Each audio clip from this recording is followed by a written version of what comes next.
India आज की date में डायबिटीज कैपिटल बुलाया जाता है। 101 मिलियन डायग्नोस्ड डायबिटिक्स हैं, 136 मिलियन डायग्नोस्ड प्री डायबिटिक हैं। Diabetes is a serious disease. In India alone, as many as 69 million people are living with type 2 diabetes. 10 to 12% of the adult population in Indian cities have diabetes. Then cardiovascular diseases की वजह से हिंदुस्तान में 27% deaths होती हैं and there is a study that says कि 2050 तक India में 450 million obese people होंगे अगर कुछ चेंज नहीं हुआ तो। 1 in 3 Indian has a fatty liver. IT में जो लोग काम करते हैं 80% of those have fatty liver. आज के हमारे गेस्ट एक करण सरीन, सिक नेशन बुक के ऑथर, एक रिसर्चर और एक certified metabolic health coach. somebody जो बहुत पतला है और वो हेल्दी दिखता है, उसे लगता है वो हेल्दी है, is not healthy. Just because आप पतले हो दैट डजंट मीन कि आप फिट हो। BMI for Indians doesn't tell you anything about your health. But how do I know that I'm insulin resistant? हाँ, सबसे पहला clinical marker it's called skin tags. Usually लोगों के नेक के आसपास छोटे छोटे स्किन बम्प्स हो जाते हैं। नेक पे होंगे, ग्रॉइन पे होंगे, या जहाँ पे भी स्किन रब करेगी ना वहाँ पे टैग्स बनने छोटे छोटे चालू हो जाते हैं। या फिर स्किन थोड़ी डार्कनिंग होनी स्टार्ट हो जाएगी, स्किन पैचेस, वो भी नेक के पास यूजुअली देखे जाते हैं। These two are the clearest indication that you have insulin resistance. Recently, Singapore banned spices. 2 Indian spice brands are under the scanner in Hong Kong and Singapore. Singapore and Hong Kong have cracked down on the sale of some spice mixes that have been manufactured by popular Indian brands after allegedly finding cancer-causing pesticide in several samples. क्योंकि Singapore ने बोला कि वो cancerous चीज़ें होती, तो अब मसालों में भी प्रॉब्लम है। तो कुछ भी तो सही नहीं है ना, आटा सही है ना, मसाले सही है ना, फ्रूट सही है, तो फिर क्या सही है? ऐसा नहीं है। मैंने 10 एक डिफरेंट आटा अलग अलग टाइप के टेस्ट करे थे। 2 आटे ऐसे थे which performed much better and they were ancient grains, जौ और बाजरा। They gave me much lower, much gentler blood sugar spike as compare to wheat. Sugar जब मैं खाता हूँ सबसे पहले ब्लड में जाती है, क्या कहाँ जाती है? What happens? The amount of sugar that your body needs for survival is 0 grams. क्या आपके जो ancestors खा रहे थे वो सेम ग्रेन नहीं खा रहे थे जो आप खा रहे हैं? You are an advocate animal-based diet. There have been enough researches जो बोलते हैं कि vegetarian diets are better for you than animal-based diet. You're the first one who's come who's like कि animal-based diet भी लेनी चाहिए। ऐसा नहीं है कि मैं आगे बढ़ने से पहले इस चैनल को सब्सक्राइब कर लीजिए ताकि हम आपके लिए इसी तरह से और इंसाइटफुल और बेहतर पॉडकास्ट बनाते रहें। एंड इस पूरे शो का ऑडियो एक्सपीरियंस स्पॉटिफाई पे अवेलेबल है, जहां पे आप हमें फॉलो कर सकते हैं। Enjoy the show.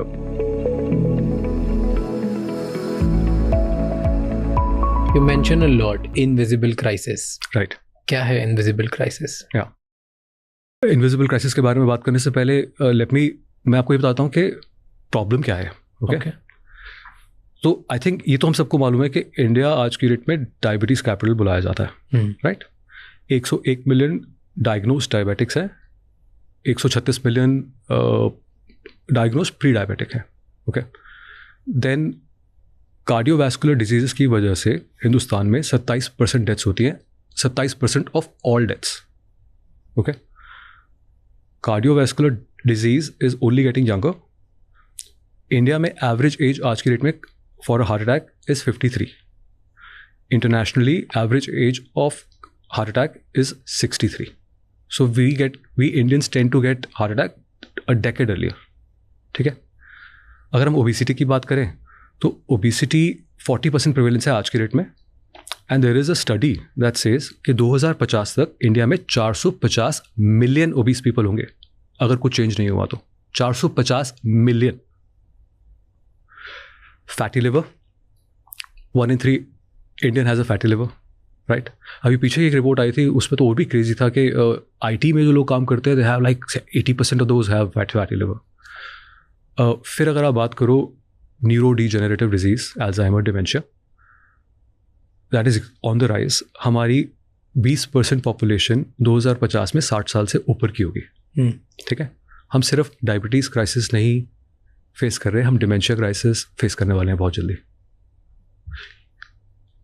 And lastly, आप आज की डेट में आप ये रिप्रोडक्टिव या fertility related disorders are on the rise in India. Okay, fertility related disorders I think कुछ नंबर है कि like 25.1 million couples or so are struggling with fertility issues.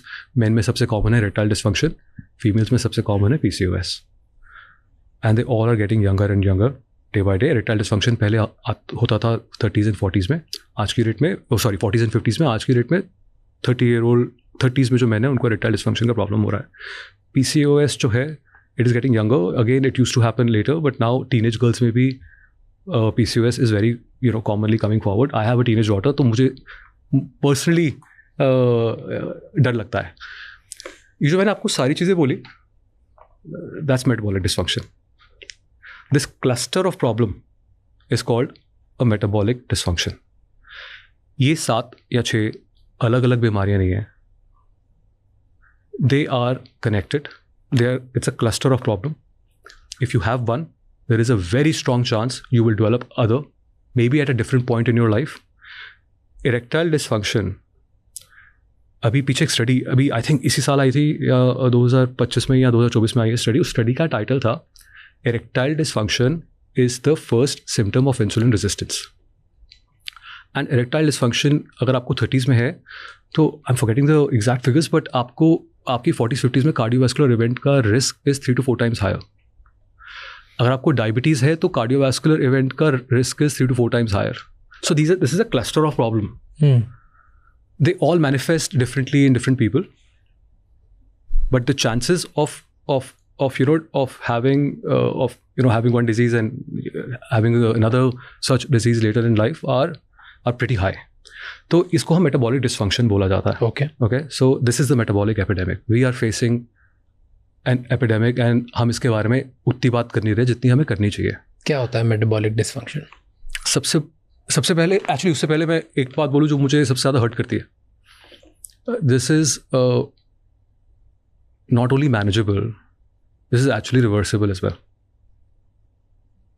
Okay, होता क्या है? Then will talk about reverse. या metabolic dysfunction आज से कुछ साल पहले तक बोला जाता था इंसुलिन सिंड्रोम और इंसुलिन डिस्फंक्शन, और मेटाबॉलिक सिंड्रोम को इंसुलिन सिंड्रोम बोला जाता था, इंसुलिन रेजिस्टेंस सिंड्रोम. इससे पहले हम इंसुलिन रेजिस्टेंस की बात करें, विच by the way is the common denominator among all of these diseases. जितने भी हमने अभी मेटाबॉलिक डिजीज़ की बात करी, इन सब का कॉमन डिनोमिनेटर को हिंदी में क्या बोलेंगे? It's the common denominator of all these disorders. Insulin resistance. There are studies, I have also published them in the book. As per the studies, India में 1 in 3 adult has insulin resistance. Okay. पता ही नहीं लोगों को. Exactly. 90% of the people who have it, they don't know that they have it. So 90% लोगों को जिनको insulin resistance होता है, उनको नहीं पता कि उनको इंसुलिन रेजिस्टेंस है. उसके क्या कारण है वो हम अभी डिस्कस कर सकते हैं, बट पहले आपने पूछा कि है क्या ये. हाँ. देखो, इंसुलिन रेजिस्टेंस के बारे में बात करने से पहले हमें ये बात करनी चाहिए कि पहले हमें इंसुलिन के बारे में बात करनी चाहिए, क्योंकि बहुत लोगों को ये गलतफहमी है कि इंसुलिन एक दवाई है या मेडिकेशन है जो डायबिटिक लोग लेते हैं, which is true. But insulin एक हार्मोन है जो आपके पैनक्रियाज, दैट्स एन ऑर्गन जो आपके स्टमक के पीछे टक्ट अराउंड है, वो प्रोड्यूस करता है. So it's a hormone that is produced by your pancreas. अच्छा, ये प्रोड्यूस क्यों करता है ये भी मैं आपको बताता हूँ. हमारी बॉडी में ना, we have in a blood stream हमेशा ग्लूकोज रन कर रहा होता है. हमारी बॉडी बहुत हार्ड वर्क करती है to maintain a very narrow range of blood sugar. ठीक है. उसके पीछे रीज़न ये है कि अगर हमारा ब्लड शुगर बहुत बढ़ जाए तो it is toxic in a body. High blood sugar is toxic. अगर ब्लड शुगर बहुत कम हो जाए तो वो भी बहुत नुकसान देता है. एक्चुअली हमारी ब्रेन में ग्लूकोज की सप्लाई बंद हो सकती है. यू कैन गेट सीजर्स और आपको कोमा में भी जा सकते हो आप. तो हमारी बॉडी बहुत ट्राई करती है to maintain in this blood sugar in a narrow range. Okay. Now blood sugar बढ़ता कैसे है? जब भी हम कार्बोहाइड्रेट्स खाते हैं, वो हमारी बॉडी में डाइजेस्ट जब होते हैं, वो ग्लूकोज में कन्वर्ट होते हैं. ठीक है. तो आपकी बॉडी में आपका ग्लूकोज लेवल बढ़ेगा. अभी मैंने आपको बताया कि ग्लूकोज का नैरो रेंज मेंटेन करना बहुत इंपॉर्टेंट है. ठीक है. तो हमारे जो पैनक्रियाज है वो डिटेक्ट करते हैं कि ग्लूकोज लेवल बढ़ रहा है, तो वो इंसुलिन को रिलीज करते हैं to bring the glucose levels down. ठीक है.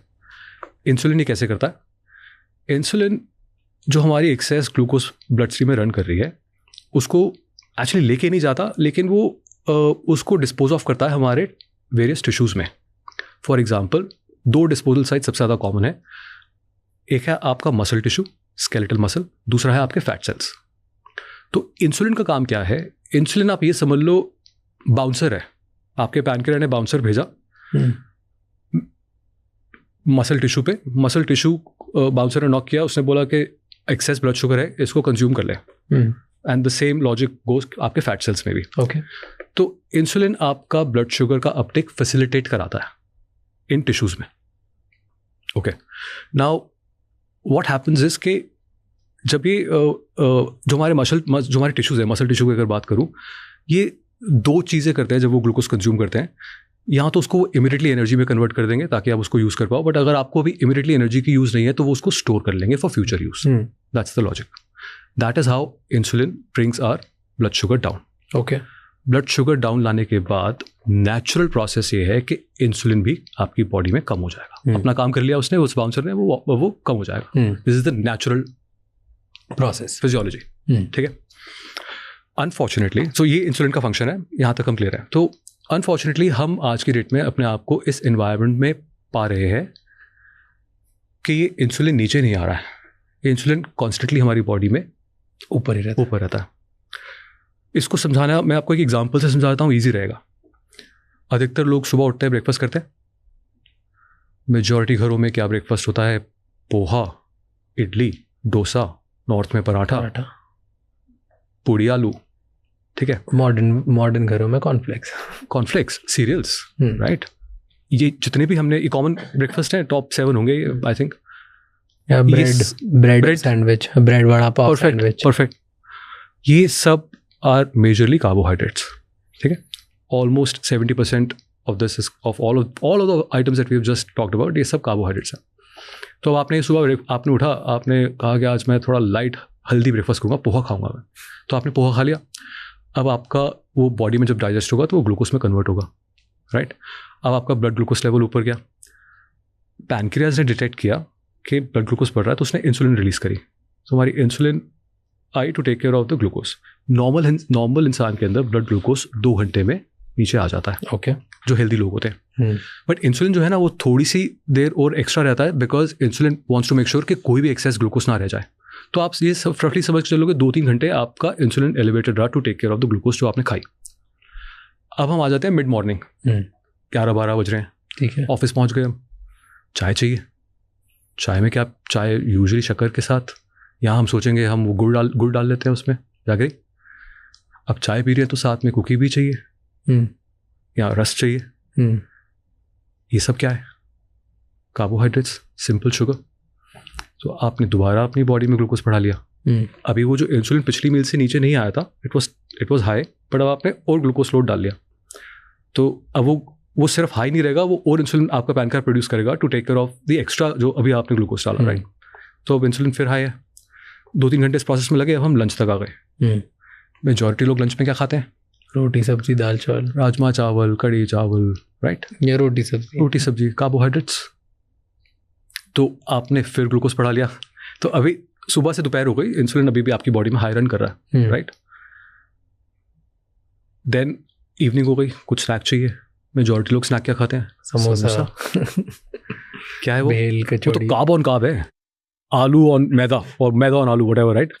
तो आपने डीप फ्राइड. हाँ. तो आपने फिर से अपना ब्लड शुगर स्पाइक कर दिया. तो अब शाम को भी इंसुलिन नीचे नहीं आई, बल्कि बढ़ ही रही है.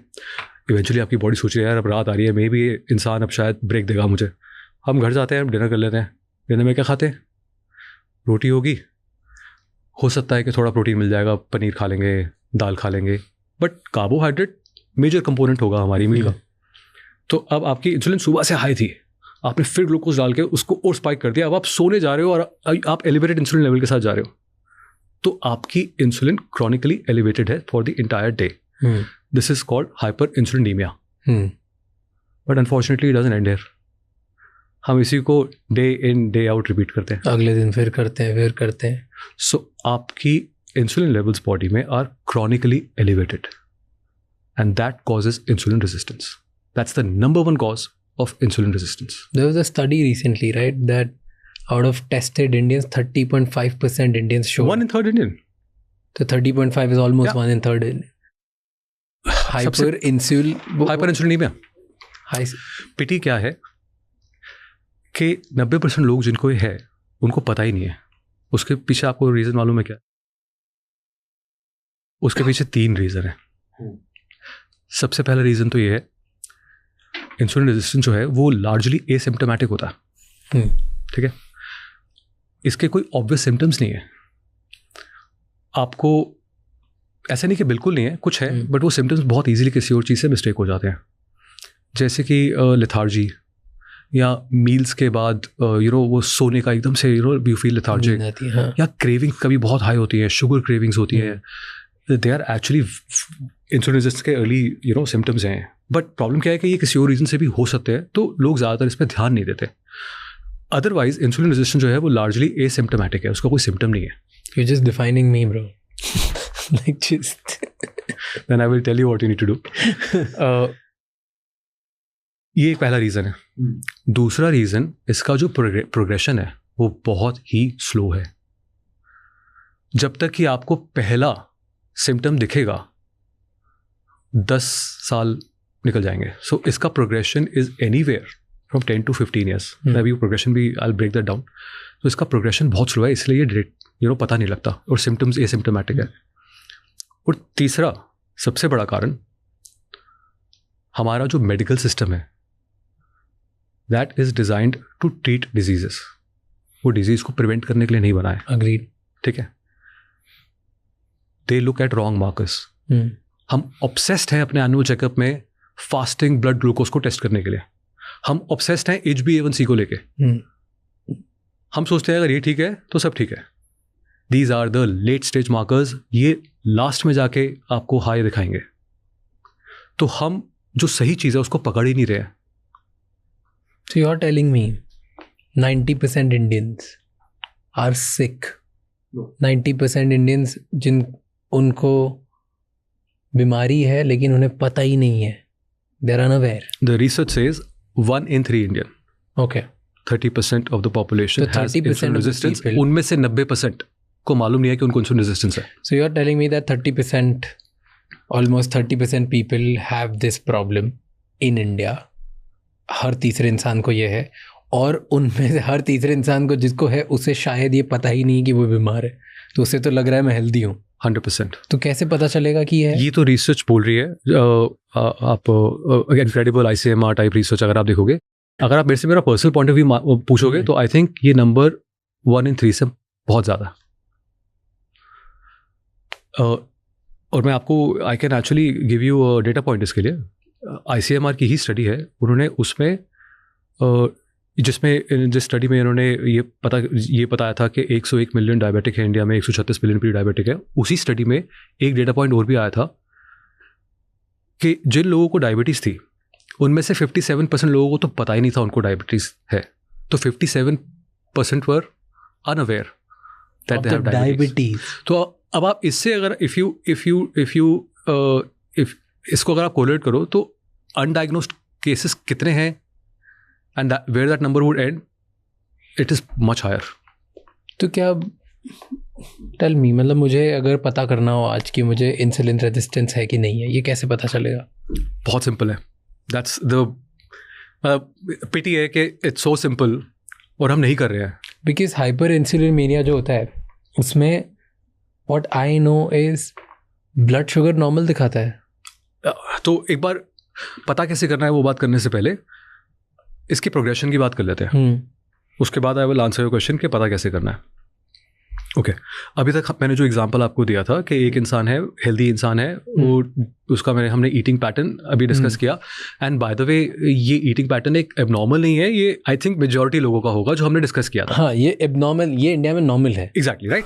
तो हम इसी को आगे कंटिन्यू करते हैं. तो सबसे ज़्यादा इंसिडियस नेचर इंसुलिन रेजिस्टेंस की क्या है कि आपकी बॉडी ना, उसका एक कॉम्पनसेटरी मैकेनिज्म है to take care of this problem that is happening. आपका इंसुलिन कॉन्स्टेंटली हाई है. At a certain point of time आपके टिश्यूज जो हैं उसको वो रेजिस्टेंट इसलिए हो जाते हैं because they have only so much capacity. No, वो भी बोलेंगे यार मतलब तू रुक ही नहीं रहा, कभी तो रुक. मतलब मैं कितना, फैट सेल भी आपका बोलेगा कि यार मैं कितनी एनर्जी स्टोर करूँ. Fat cell is one of the only cells in our body जो कि अपने साइज से 100 टाइम्स बड़ा हो सकता है. It is like a water balloon, but boss कभी तो वो बलून फटेगा. एंड फैट सेल को नहीं फटना. Fat cell doesn't want to burst. Why? क्योंकि अगर वो बर्स्ट होगा तो it will release inflammation in your body which will cause further damage. तो वो अपने आप को प्रोटेक्ट करने के लिए इंसुलिन के इफेक्ट से अपने आप को रेजिस्टेंट बना लेता है. वही मसल टिश्यू करता है. तो इसी तरीके आपके जो टिश्यूज है वो अपने आप को रेजिस्टेंट कर लेते हैं. तो आप बेसिकली, वो बाउंसर आ रहा है, एक बोल रहा है दरवाज़ा खोल यार, ग्लूकोज एक्स्ट्रा रन कर रही है, एंड आपके ये टिश्यूज बोलते हैं कि यार मैं और नहीं ले सकता बॉस, दैट्स इट एनफ. ठीक है. इसको काउंटर करने के लिए हमारे पैनक्रियास का कॉम्पनसेटरी मैकेनिज्म है. वो क्या करते हैं, हमारे पैनक्रियास सोचते हैं यार ब्लड ग्लूकोज तो नीचे ही नहीं जा रहा, ये फैट सेल क्यों नहीं ले रहा और सुन नहीं रहा लगता है. तो क्या करें, 2 बाउंसर और भेजते हैं. अच्छा फिर नहीं सुन रहा, 4 बाउंसर और भेजते हैं. तो basically our pancreas start to produce even more insulin to take care of the, because high glucose is toxic in your body, right. तो उसका कुछ तो बॉडी करेगी ना. तो उसका कॉम्पनसेटरी मैकेनिज्म ये होता है कि हमारे पैनक्रियास और इंसुलिन बनाना स्टार्ट करते हैं. एंड बाय द वे ये काम करता है. ये काम कुछ कम टाइम के लिए नहीं, ये काम 5 से 10 साल के लिए करता है. So for 5 to 10 years, your pancreas are producing more and more insulin to take care of the excess glucose. Okay. अब आपकी बॉडी में इंसुलिन लेवल हाई है, लेकिन वो हाई इंसुलिन लेवल ग्लूकोज को अभी मैनेज कर पा रहा है. तो आप अगर टेस्ट करने जाओगे तो आपका फास्टिंग ग्लूकोज नॉर्मल आएगा, आपका HbA1c नॉर्मल आएगा, बट आपका इंसुलिन हाई होगा बॉडी में. ठीक है. This is a compensatory mechanism. This goes on for up to 10 years में. और हर किसी का टाइमलाइन अपना अपना पर्सनल होगा, बट सो फिगरेटिवली स्पीकिंग, मतलब ये 10 साल तक आपका पैनक्रियास तो इसको मैनेज कर लेगा, बट एंड में क्या होगा, आपके पैनक्रियास भी गिव अप कर देंगे यार. भाई यार ये तो कितना अब्यूज लूँ मैं. सो आपका बेटा सेल डिसफंक्शन होना स्टार्ट होगा. ठीक है. आपके बेटा सेल्स जो है they will actually they could also die, and once they die then you can't create more new beta cells. तो वो धीरे धीरे बेटा सेल डिसफंक्शन होगा. अब वो जो एक्स्ट्रा इंसुलिन भी प्रोड्यूस कर रहा था वो भी इनफ नहीं है आपकी ग्लूकोज को नैरो रेंज में रखने के लिए, और तब आपका ग्लूकोज धीरे धीरे धीरे धीरे बढ़ना चालू होगा. ये process anywhere from 5 to 10 years लगता है. 11वें साल में आप जाते हो एनुअल चेकअप के लिए अपने. आपका डॉक्टर वही सेम ऑर्डर करता है टेस्ट, फास्टिंग ग्लूकोज, HbA1c. लेकिन अब आपके पैनक्रियाटिक बेटा सेल्स जो है वो काफ़ी हद तक एग्जॉस्ट हो चुके हैं. अब आपका ग्लूकोज थोड़ा क्रीप अप कर रहा है. अब आपके टेस्ट में आपका फास्टिंग ग्लूकोज 100 मिलीग्राम पर डेसीलीटर से थोड़ा ऊपर आता है. आपका डॉक्टर बोलेगा you have pre diabetes, now you have pre diabetes. उसने आपको ये नहीं बताया कि जो अनडायग्नोस्ड इंसुलिन रेजिस्टेंस थी पिछले 10 साल की, that is how you were led here, but now you are prediabetic. उस समय भी आपको मेजॉरिटी लोगों को एडवाइस क्या दी जाती है, eat less move more. That advice has worked for no one ever. आप वापस आते हैं, you carry on with your lifestyle, क्योंकि आपको proper knowledge. So I don't blame you, आपको पता भी नहीं है कि इसको मैनेज कैसे करना है. आप you carry on with your life. ठीक है, थोड़ा एक आध वॉक और एक्स्ट्रा डाल ली, व्हाटएवर, राइट. 5 साल और निकल गए, but that abuse is still going on. Now your beta cell dysfunction is increased. Now is when your blood sugar levels will be high in your body. आप 5 साल बाद दोबारा एनुअल चेकअप ले जाओगे, आपका blood sugar, fasting blood sugar अब 125 milligram पर decilitre से ऊपर आएगा. एंड वहाँ पे आपको आपका डॉक्टर डायबिटिक डिक्लेयर कर देगा. And at that point of time वो आपको बोलेगा यार डायबिटिक हो, दवाई ले लो. तो आपको ग्लूकोज लोअरिंग मेडिसिन दे देगा. And these medicine are really good at masking the symptom. तो वो मेडिसिन आपका ग्लूकोज तो कम ले आएंगी, लेकिन जो अंडरलाइनिंग प्रॉब्लम थी वो तो किसी ने एड्रेस ही नहीं करी. आपकी बॉडी अभी भी इंसुलिन बहुत हाई है, बेटा सेल डिसफंक्शन है, वो तो किसी ने एड्रेस ही नहीं किया अभी तक. तो दवाई क्या कर रही है, वो सिर्फ सिम्टम ग्लूकोज को मास्क कर रही है. अंडरलाइंग डिसफंक्शन तो अभी भी कैरी ऑन हो रहा है. एंड राज, इंसुलिन को हम ब्लड शुगर लो करने के काम से जानते हैं, बट ये सिर्फ एक फंक्शन है इंसुलिन का. इंसुलिन आपकी बॉडी में हर एक सेल को इम्पैक्ट करती है. आपकी हर एक सेल एनर्जी कैसे प्रोसेस करेगा, इंसुलिन डिसाइड करेगी. आपके ब्रेन में मेमोरी फॉर्मेशन में insulin has a very important role. आपके लिवर फैट को कैसे हैंडल करते हैं, लिवर डिसाइड्स दैट. आपके रिप्रोडक्टिव हार्मोन्स बैलेंस पे रहेंगे नहीं रहेंगे, Insulin decides that. Insulin touches upon every single cell in your body, and that is why that one dysfunction जिसको address नहीं किया, it starts causing other disorders down the line.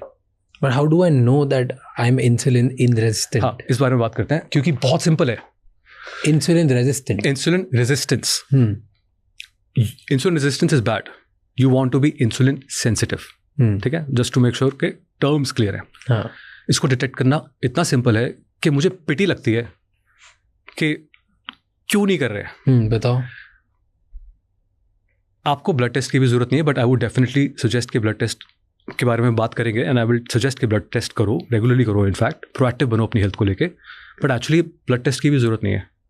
So there are certain clinical markers जो कि आप देख के बता सकते हो. Okay. I can look at you and I can tell you whether you are insulin resistant or not. Tell me. Once you have this knowledge, you will also be able to do it. I don't think, by the way, that you are. Okay. So there are clinical. Thank you. You will be able to do it after this conversation. जो audience आपकी conversation सुन रही है, ये सुनने के बाद they can not just judge themselves, वो दूसरे को देख के भी बता सकते हैं. It's so simple. बताओ. सबसे पहला क्लिनिकल मार्कर आपने आई एम श्योर देखा होगा. It's called skin tags. क्या? छोटे स्किन टैग्स. ओके. यूजुअली लोगों के नेक के आसपास छोटे छोटे स्किन बम्प्स हो जाते हैं. स्किन टैग्स, स्किन बम्प्स देखे आपने कभी? या नेक पे होंगे, ग्रॉइन पे होंगे, या जहां पे भी स्किन रब करेगी ना, वहां पे टैग्स बनने छोटे छोटे चालू हो जाते हैं. या तो वो होगा, या फिर स्किन थोड़ी डार्कनिंग होनी स्टार्ट हो जाएगी. स्किन पैचेस, वो भी नेक के पास यूजुअली देखे जाते हैं. ब्लैक ब्लैक हो जाता है. Exact like a velvet, you know, velvet patch black. And लोगों को लगता है कि डर्टी है, बट वो साफ नहीं होगा. It will stay there. That is skin patch. These two are the clearest indication that you have insulin resistance. Why? Because insulin is a growth hormone. Anabolic hormone है, growth promote करता है. वो आपके skin cells में excessive growth promote कर रहा है, which leads to skin tag and skin patches. Clear sign of insulin resistance. Simple, anyone can figure it out. देख के आप पहचान सकते हो, कोई भी पहचान सकता है, right? Second clinical marker, your waist size. कोई भी देख के पहचान सकता है आपका वेस्ट साइज. यू नो, आप खुद ही मेजर कर सकते हो, राइट? आप देख के आप दूसरे को भी बता सकते हो. Waist size has a very strong correlation with insulin resistance, simply because insulin resistant people जो होते हैं वो जब फैट स्टोर करते हैं, they tend to store the fat in visceral area. Visceral is here. वो जो हम पंजाबियों में वो पॉट बेली प्रॉस्पेरिटी का साइन माना जाता था, वो एक्चुअली इंसुलिन रेजिस्टेंस का साइन है. दैट मीन्स कि आप अपनी बेली में, बेली एरिया में, डीप अंडर एब्डोमिनल कैविटी, आपने फैट स्टोर किया हुआ है अपने ऑर्गन्स के आसपास, या एक टॉपिक फैट जो आपके ऑर्गन्स में है, like fatty liver, that so which will make your waist circumference go up, and that is a clear sign of insulin resistance.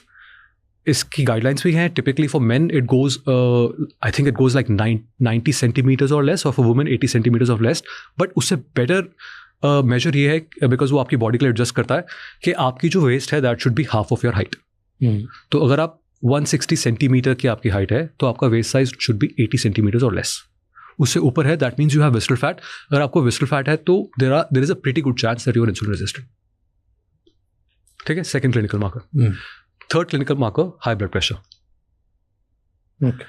अगर आपका ब्लड प्रेशर हाई है, so there is a pretty strong chance that it is driven because of insulin resistance. There is a study that I've cited in the book जहाँ पे 50% of hypertension cases are proven to be because of insulin resistance. इसका mechanism मैं आपको बहुत simply short में बता देता हूँ.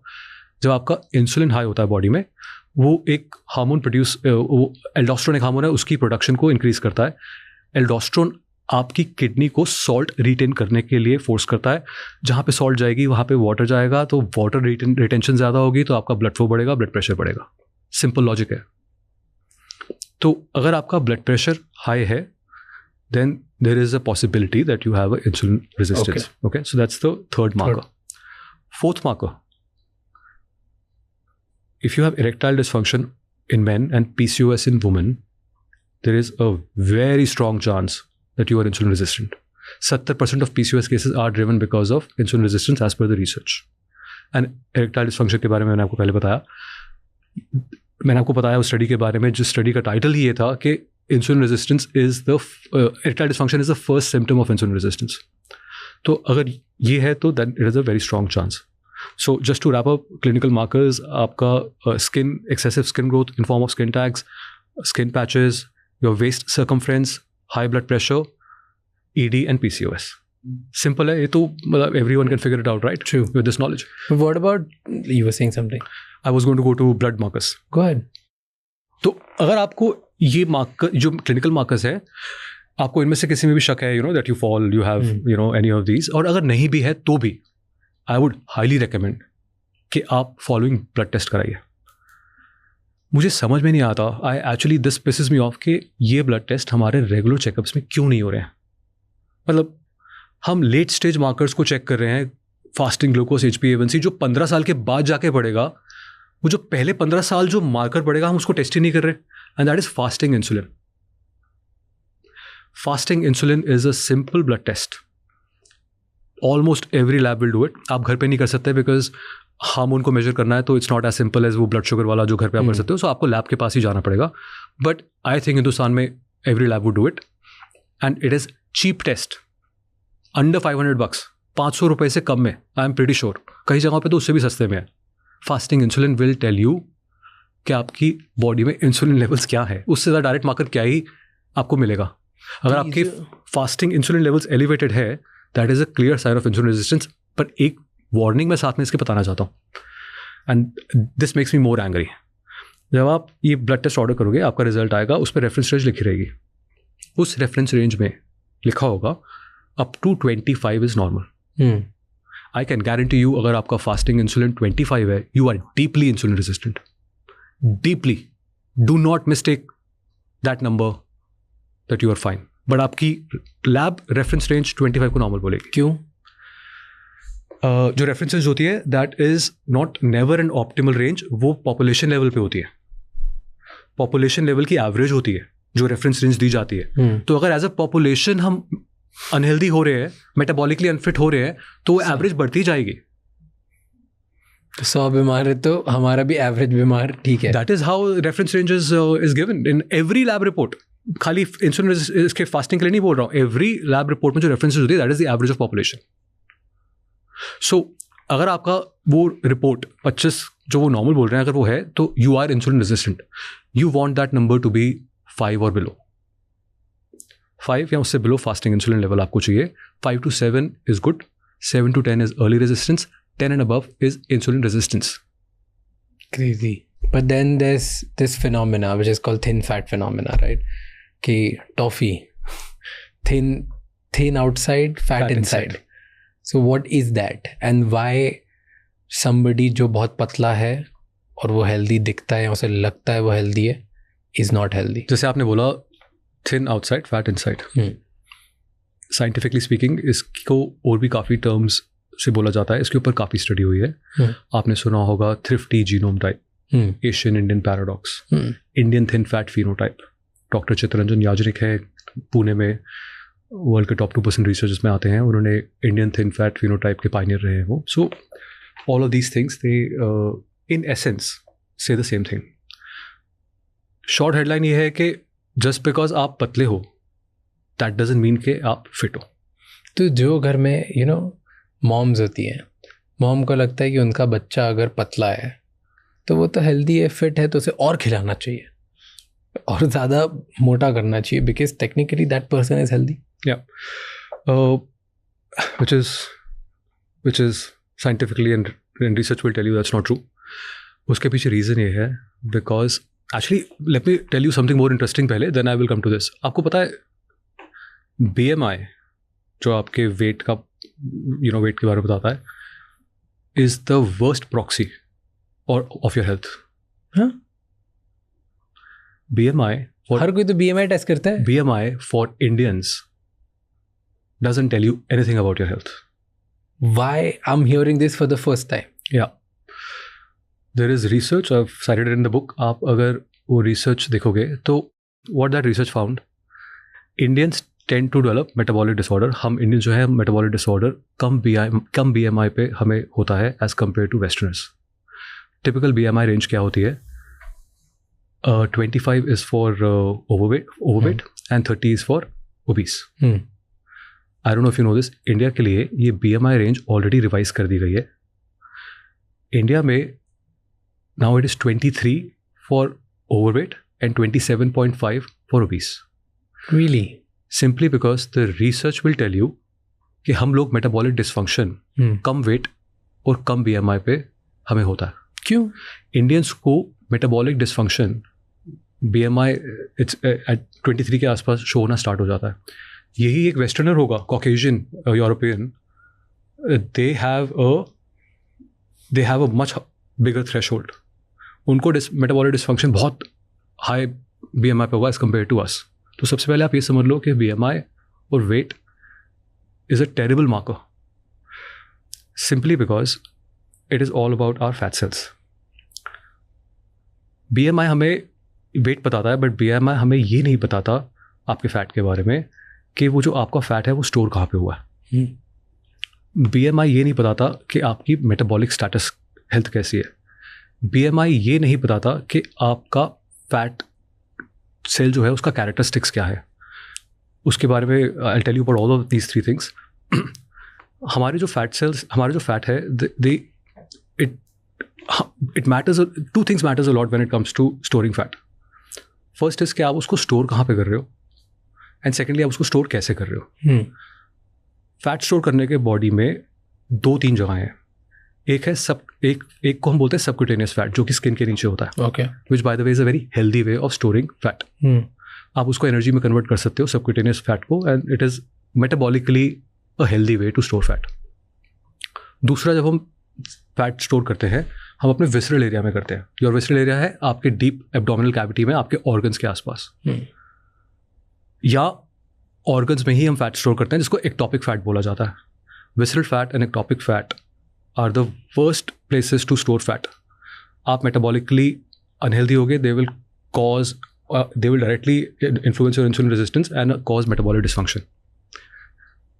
हम Indians we are predisposed to store fat in our visceral area. Okay. हम वो प्री डिस्पोज क्यों है, I am happy to talk about that. It's a very interesting history है. बट फर्स्ट ऑफ ऑल हम ये समझ लेते हैं कि हम इंडियंस एज कम्पेयर टू कॉकेशियंस या यूरोपियंस, हम फैट अधिकतर विसरल एरिया में स्टोर करते हैं, whereas Western population tends to store it in subcutaneously, जो कि हेल्दी वे होता है. क्यों ऐसा होता है हमारे साथ? लंबी स्टोरी है. बताओ लंबी story. This is part of the evolution. Okay. Okay. I don't know if you know this. British Raj में, कॉलोनियल टाइम में, उन्होंने हमें 190 साल रूल किया था. ठीक है. 1754 से लेकर 1947 तक, right, something around that time frame. वो 190 सालों में इंडिया में 31 फैमिन्स आए थे. फैमिन मतलब भुखमरी. भुखमरी, which is an average of एक फैमिन हर 6 साल में. ठीक है. उससे पहले फैमिन आता था 50 साल में एक बारी, 100 साल में एक बारी. तो कॉलोनियल रूल में हमारे एक्सेलरेटेड फैमिन हुए थे.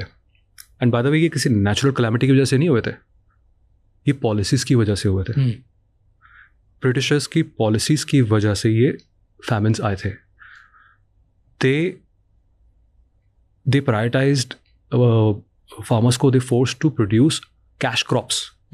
कैश क्रॉप होते हैं for example opium, sugar, cotton. पैसा ज़्यादा मिलता है. तो इन्होंने हमारे फार्मर्स को फोर्स किया to produce cash crops over staples. गेहूँ चावल की बजाय आप एक कैश क्रॉप प्रोड्यूस करो. तो आपकी जो स्टेपल्स की जो प्रोडक्शन है वो कम हो गई. उसके बाद इन्होंने majority of the economy export की तरफ ओरिएंट कर दी. इन्होंने रेलवे नेटवर्क भी ऐसे बनाया कि ईजिली एक्सपोर्ट हो पाए. तो इन्होंने एक्सपोर्ट जो उगता था वो मेजॉरिटी एक्सपोर्ट करते थे, तो लोकल खाने के लिए कम रहता था. ठीक है. तीसरा, इन्होंने क्या किया, इनके आने से पहले जो राजा महाराजा थे वो बहुत समझदार थे, एंड वो हमेशा एक रिजर्व मेंटेन करके रखते थे कि अगर भुखमरी आए तो हम अपने रिजर्व से अपनी प्रजा को खाना दे सकते हैं, and we will pass through that time. कोई नेचुरल कैलामिटी आती है. इन्होंने सिस्टमैटिकली उस स्टोरेज सिस्टम को तोड़ा. This is entirely because of the British policies that these famines happened. 31 famines. अब हमारी बॉडी जो है 190 साल है, तो हर 6 साल में फैमिन आ रहा है, तो it has to evolve because of the environment to survive in that scarcity, to survive in that bhukmari. One of the evolutionary things that happened is that हमारा DNA change नहीं होता easily, epigenetics change हो जाते हैं. So our epigenetics evolved to hoard fat. We Indians have become really good at storing fat. And most of that fat was stored in our visceral area ताकि उसको easily energy में convert किया जा सके जब भुखमरी अगली आएगी. And this evolution happened generation over generation over generation. ये epigenetics पास होते हैं. ये epigenetics लॉन्ग टर्म तक पास होते हैं. देयर इज अ स्टडी जो मैंने बुक में मेंशन करी है. चाइना में एक फैमिन आया था 1954 में. एक रिसर्चर ने उसमें उसका इम्पैक्ट उसकी 3 जनरेशन तक स्टडी किया. पहली जनरेशन पे वो गया मदर्स जो उस फैमिन के दौरान प्रेग्नेंट थी. दे वर एक्सपेक्टिंग बेबीज. उसने इसको F0 जनरेशन बोला. एंड obviously this generation जो mothers थी they had to adapt to survive because आपको खाली अपने आप को ही energy नहीं देनी, आपको जो baby है उसको भी energy provide करनी है. So their epigenetics evolved very rapidly to care for the babies that they were expecting. Yeah. उसके बाद इसी रिसर्चर ने नेक्स्ट जनरेशन जो बच्चे पैदा हुए थे जिसको उन्होंने F1 जनरेशन बोला उसको स्टडी किया.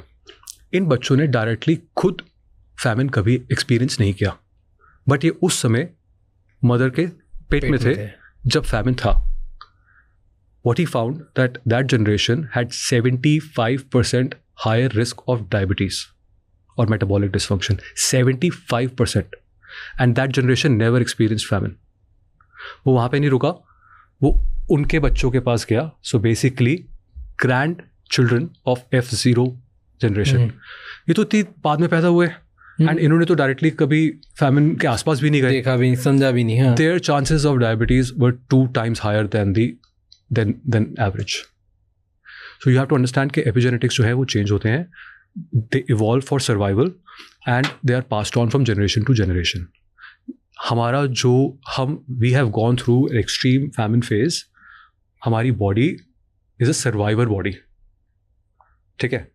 The problem is हमने वो एपिजेनेटिक्स और वो सर्वाइवर जीन्स तो ले लिए, लेकिन अब हम फैमिन में तो नहीं रह रहे, अब तो हम एबंडेंस पे रह रहे हैं. So those genes have turned against us now. पहले तो मील नहीं मिलती थी, एनर्जी नहीं मिलती थी. आज एवरेज इंसान 3 से 6 बार ही दिन में खा रहा है. हम हंटर गैदरर से ऐप टैपर बन गए हैं. आप मोबाइल पर ऑर्डर करते हो 10 मिनट में खाना आता है. सो आज के रेट में एनर्जी की कमी नहीं है, बट जीन्स हमारे scarcity के है, but we are living in abundance. That's the difference. So that is why we tend to store fat in the visceral area. Just to come back to that, yeah. Second thing, एक तो fat हम store का कर रहे हैं वो बहुत matter करता है, और दूसरी चीज मैंने आपको बोली थी फैट सेल का कैरेक्टरिस्टिक बहुत मैटर करता है. फैट गेन करने के 2 ही तरीके हैं. या तो आप नंबर ऑफ फैट सेल्स अपनी बॉडी में इंक्रीज करोगे जिसको हाइपरप्लेजिया बोला जाता है, विच by the way is a healthy way of storing fat. Okay. Hyperplasia. Okay. That means कि आपका फैट का जो सेल है वो नहीं बढ़ रहा, लेकिन number of fat cells mass बढ़ रहा है बेसिक है. ठीक है. Mass of the fat cell, not mass, right. So that's the one way of gaining fat. The second way of gaining fat is कि आपके फैट सेल का size बढ़ रहा है, which is called hypertrophy. Okay. We Indians when we gain fat we tend to grow the size of the fat cell, which is an extremely unhealthy way of gaining fat.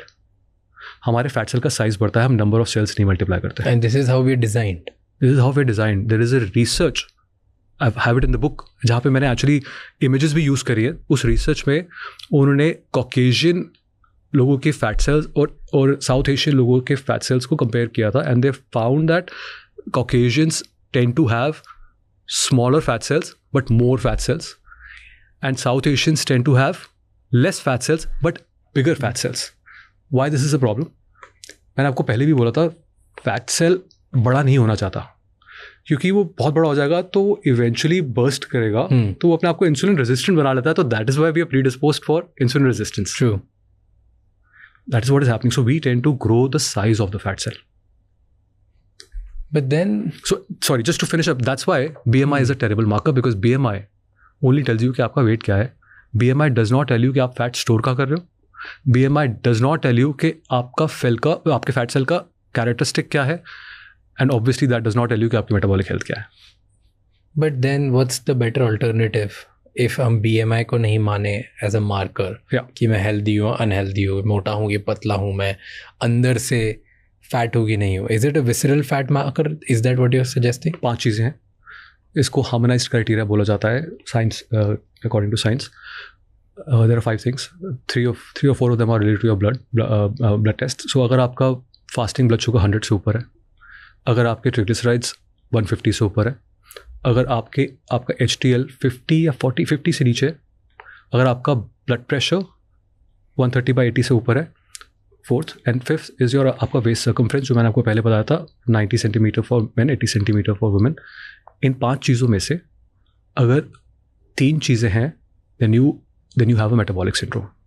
That is the harmonized criteria to identify metabolic syndrome. Let's make it more easy for people, okay? Cause पे जाते हैं. मतलब insulin resistance होता किस लिए, किस वजह से लोग होता है? Sugar is a big thing, right? Because you said carb sugar बन जाते हैं, simple sugar, direct sugar. Hindustan में हर कोई शुगर बहुत ज़्यादा खाता है. Let's talk about sugar a lot and let's break it down simply based on your book and based on your research. कि सबको पता है, अब ये इस्टेब्लिश हो चुका है around the world, around country, through this podcast, हर जगह multiple time. Excessive sugar is absolutely poisonous, right? You have said sugar is a new tobacco. Is a new tobacco. बहुत सारे लोग around the world, बहुत सारे doctors have went on and said it, and I've heard it myself कि in conferences where large doctors, like really big doctors are coming up and be like कि sugar is more dangerous than smoking. If you are taking it on an everyday basis and you're thinking that कि अरे ये तो कुछ भी नहीं है, right? तो sugar is the devil, सबने मान लिया. Few people also say that moderate sugar is bad. Forget excessive sugar. So let's break it down. Let's make people understand कि actually sugar से होता क्या. जब sugar मैं खाता हूँ तो I want to ask you simple things कि sugar जब मैं खाता हूँ सबसे पहले blood में जाती है क्या, कहाँ जाती है? Like what happens? The amount of sugar that your body needs for survival is 0 grams. आपकी बॉडी को 0 grams शुगर की जरूरत है. शुगर नहीं चाहिए मेरी बॉडी को. क्यों चाहिए आप बताओ? You only said ना कि लेस शुगर, मतलब अगर बॉडी में ग्लूकोज और शुगर कम हो जाएगा तो then that can cause brain freeze, brain stroke, multiple other things. But आपका liver is fully capable of producing glucose to supply to your brain through gluconeogenesis. आपकी body को रफली आई थिंक ब्रेन को 120 ग्राम कुछ sugar चाहिए होती है पूरे दिन में to keep doing its function. आपका body is capable of producing more glucose through your liver. You don't need external sugar. पहली बात तो आप ये समझ लो. You need 0 grams of sugar. 0 grams. There is no nutritional value in sugar. आपको 0 grams sugar चाहिए, ठीक है? बट एक्चुअली पता क्या है, आपने एक बात बहुत अच्छी बोली. आजकल इतनी अवेयरनेस आ गई है कि लोगों ने शुगर कम कर दी है. लोगों को बाय एंड लार्ज पता है कि यार शुगर नहीं लेनी चाहिए, इट्स नॉट गुड. ट्रू. पर फिर भी मेटाबॉलिक डिसऑर्डर्स बढ़ रहे हैं. आपको पता है क्यों? क्योंकि हमारी डाइट में बहुत सारी इनविजिबल शुगर है. Explain. Invisible sugar in our diet. हाँ, ब्लैक कॉफ़ी पी रहे हो आप, इसमें 4 चम्मच चीनी डालोगे? 0 नहीं डालोगे, राइट? आप 2 रोटी खा लोगे? खा लोगे ना? 3-4 खा लेगा. 3-4 खा लेते हो. दोनों में फ़र्क क्या है? जब वो डाइजेस्ट हो रही है, जब आपने शुगर ली तो वो आपकी बॉडी में जाके ग्लूकोज में कन्वर्ट हो रही है. आपके पैनक्रियास को इंसुलिन रिलीज करनी पड़ रही है to take care of that glucose. जो आप रोटी खा रहे हो वो भी जब आपकी बॉडी में डाइजेस्ट होगी वो भी तो ग्लूकोज में कन्वर्ट होगी. What are you saying कि शुगर डायरेक्ट खाना, sugar is almost same? Sugar is a carbohydrate. आप फ्लावर, जो भी आप फ्लावर उठा लो. मैं अगर आटा खाता हूँ तो आटा and sugar is same. I don't believe that. I agree with the fact that क्योंकि ये फ्लावर में कार्बोहाइड्रेट्स कितने होते हैं? फ्लावर में एक जो आटा है उसमें नॉट नो, मतलब we can 70% put it out. Whole wheat आटा ले लो, अमरंथ ले लो, एमर व्हीट ले लो, जो मर्जी आप ले लो. इसका अगर आप मैक्रो न्यूट्रिएंट कॉम्पोजिशन देखोगे तो इट इज़ रफली 70% ऑफ कार्बोहाइड्रेट्स. ठीक है? Sugar is also form of carbohydrate. Sugar is actually in the family of carbohydrates. Carbohydrate is a bigger family group. Okay. Sugar is part of it. Fiber is part of it. All of these things are part of it. So जब आप रोटी खा रहे हो, जब वो आपकी body में जा रही है, it is basically a carbohydrate. All grains, by the way, are, and it is causing your blood sugar levels to go up. Your pancreas still have to release insulin to take off the glucose levels. आपकी body भेदभाव नहीं कर रही sugar में और रोटी में. आप क्यों कर रहे हो? आप क्यों कर रहे हो? आप चावल खा रहे हो, 70+% कार्बोहाइड्रेट्स हैं. आपकी बॉडी में जाके जब वो डाइजेस्ट होंगे, they will turn into glucose. There is no other way around it. तो आपके पैनक्रियास को इंसुलिन तब भी रिलीज करना पड़ेगा to take care of that glucose. आपकी बॉडी राइस को डिफरेंटली ट्रीट नहीं कर रही है एज कम्पेयर टू शुगर, तो आप क्यों ट्रीट कर रहे हो डिफरेंटली? तो मैं क्या सब खाना छोड़ दूँ? नहीं, बट कंट्रोल तो कर सकते हो. अभी 2 महीने पहले, कुछ 3 महीने पहले ICMR की स्टडी आई थी जिसमें ये बोला गया, जिसमें उन्होंने ये बताया कि 70% of our calories are coming from carbohydrates. And just for your knowledge, हमारे जो मैक्रोन्यूट्रिएंट्स होते हैं, 3 मैक्रोन्यूट्रिएंट हैं सिर्फ: carbohydrates, fats and protein. Nutritional science के हिसाब से carbohydrates are the only food group that are considered non essential. Your body is fully capable of producing the glucose that you need without you eating it. You don't need, nutritionally speaking, you don't need carbohydrates. I'm not saying कि आपको छोड़ दो, but मैं आपको सिर्फ science के बारे में बता रहा हूँ. The other 2, protein and fats, वो आपकी बॉडी खुद नहीं बना सकती. There are 9 essential amino acids जो आपकी बॉडी खुद नहीं बना सकती. So you have to supplement that with food. There are fats, omega-3, omega-6 जो आपकी बॉडी खुद नहीं बना सकती. Essential है वो. They are considered, so you have to have that through food. So protein and fats, they are essential food groups. हम वो नहीं खा रहे और 70% हम अपनी प्लेट भर रहे हैं नॉन एसेंशियल फूड ग्रुप से. आपके फैट सेल्स को सिर्फ एक चीज़ है जो ट्रिगर करती है ग्रो करने के लिए, वो होता है इंसुलिन. हम सिर्फ कैलोरीज की बात करते हैं. कैलोरीज जो है वो इनकम्प्लीट इक्वेशन है. हम कैलोरी इन कैलोरी आउट की बात करते हैं.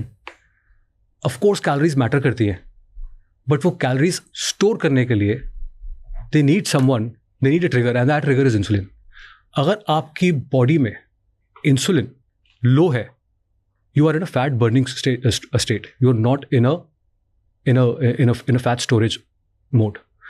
इसका मैं आपको एक एब्सोल्यूट प्रूफ दे सकता हूँ. उसके बाद you will not actually ask me any question after this. आपको पता है टाइप 1 डायबिटीज? टाइप 1 डायबिटिक्स जो है, they do not have they have autoimmune condition के उनकी इंसुलिन नहीं बनती. So they're always dependent on external insulin. Right? There is a eating disorder in type 1 diabetes called diabulimia. क्या होता है ये? Before I tell you क्या होता है, I must say extremely dangerous है. Don't try this at home. ठीक है? अगर type 1 diabetic को थोड़े से, if they are conscious about their body and they want to stay slim, what they do is they stop taking exogenous insulin. Exogenous insulin मतलब they are dependent on insulin from outside, right? वो लेना बंद कर देते हैं. एक type 1 diabetic दिन में 10,000 कैलोरीज भी खा ले, और अगर वो इंसुलिन नहीं ले रहा, there is no chance that they can get fat. It is called a condition diabulimia. This should tell you that insulin is the trigger for fat storage in your body. It is undeniable. Yes, calories matter, but अगर calories नहीं होगी तो energy store कैसे करोगे? But कौन decide करेगा कि वो कैलोरी स्टोर होनी है या बर्न होनी है? वो इंसुलिन डिसाइड करेगा. अब आप पूछोगे वो कैलोरी जा कर रही है, हाँ, इतनी सारी जो खा रहे हैं, फिर कैलोरी जा कर रही है, राइट? अब thermodynamics, कीको group outside will be very angry कि भाई ये तो थर्मोडायनामिक्स का लॉ ब्रेक हो रहा है. जब आपकी इंसुलिन लो होती है तभी होगी जब ग्लूकोज बॉडी में लो है आपकी बॉडी को, लेकिन अभी फ्यूल सोर्स तो चाहिए. अब वो फैट्स को ब्रेक करेगा टू गिव यू फ्यूल, आपके फैट को. ओके? एंड आपका जो ब्रेन है ना, वो डायरेक्टली फैट को एज अ फ्यूल यूज़ नहीं कर सकता. तो आपका लिवर आपके फैट को ब्रेक डाउन करके it will convert into ketone bodies. And your brain loves ketone. It thrives on ketone. We'll talk on keto. And the ketone bodies is what gives the fuel to your body and to your brain to not only function but thrive in that condition. And these ketones have a caloric value of 4 kilocalories per ketone molecule. When you are in nutritional ketosis, you literally, you pee out and you breathe out these ketones. that is where those calories are going. Let's talk about that is why it breaks the law of thermodynamic, because that calorie, that energy, your body at low insulin levels is burning fat like anything. You are getting shredded, and because आपकी insulin low है, your body needs fuel. Your body will start breaking down fat, and your liver will convert that fat into ketone bodies to supply to your brain, and that ketone body has a value of 4 kilocalorie each molecule, and you pee out ketones. आप अपना उस समय urine test करोगे, उसमें ketones आपको high दिखेंगे. You are breathing out ketones. You are basically breathing and peeing out fat. Like when your body get used to these ketosis and you're on this permanent diet and you're using these fats to actually give your brain more fuel, तो body efficient हो गई, brain ज़्यादा efficient हो गया. लेकिन glucose का दिन पूरी बॉडी में काम थोड़ा गड़बड़ होने लग जाता है ना, बॉडी बेकार होने लग जाती है in order to just cut down and किल.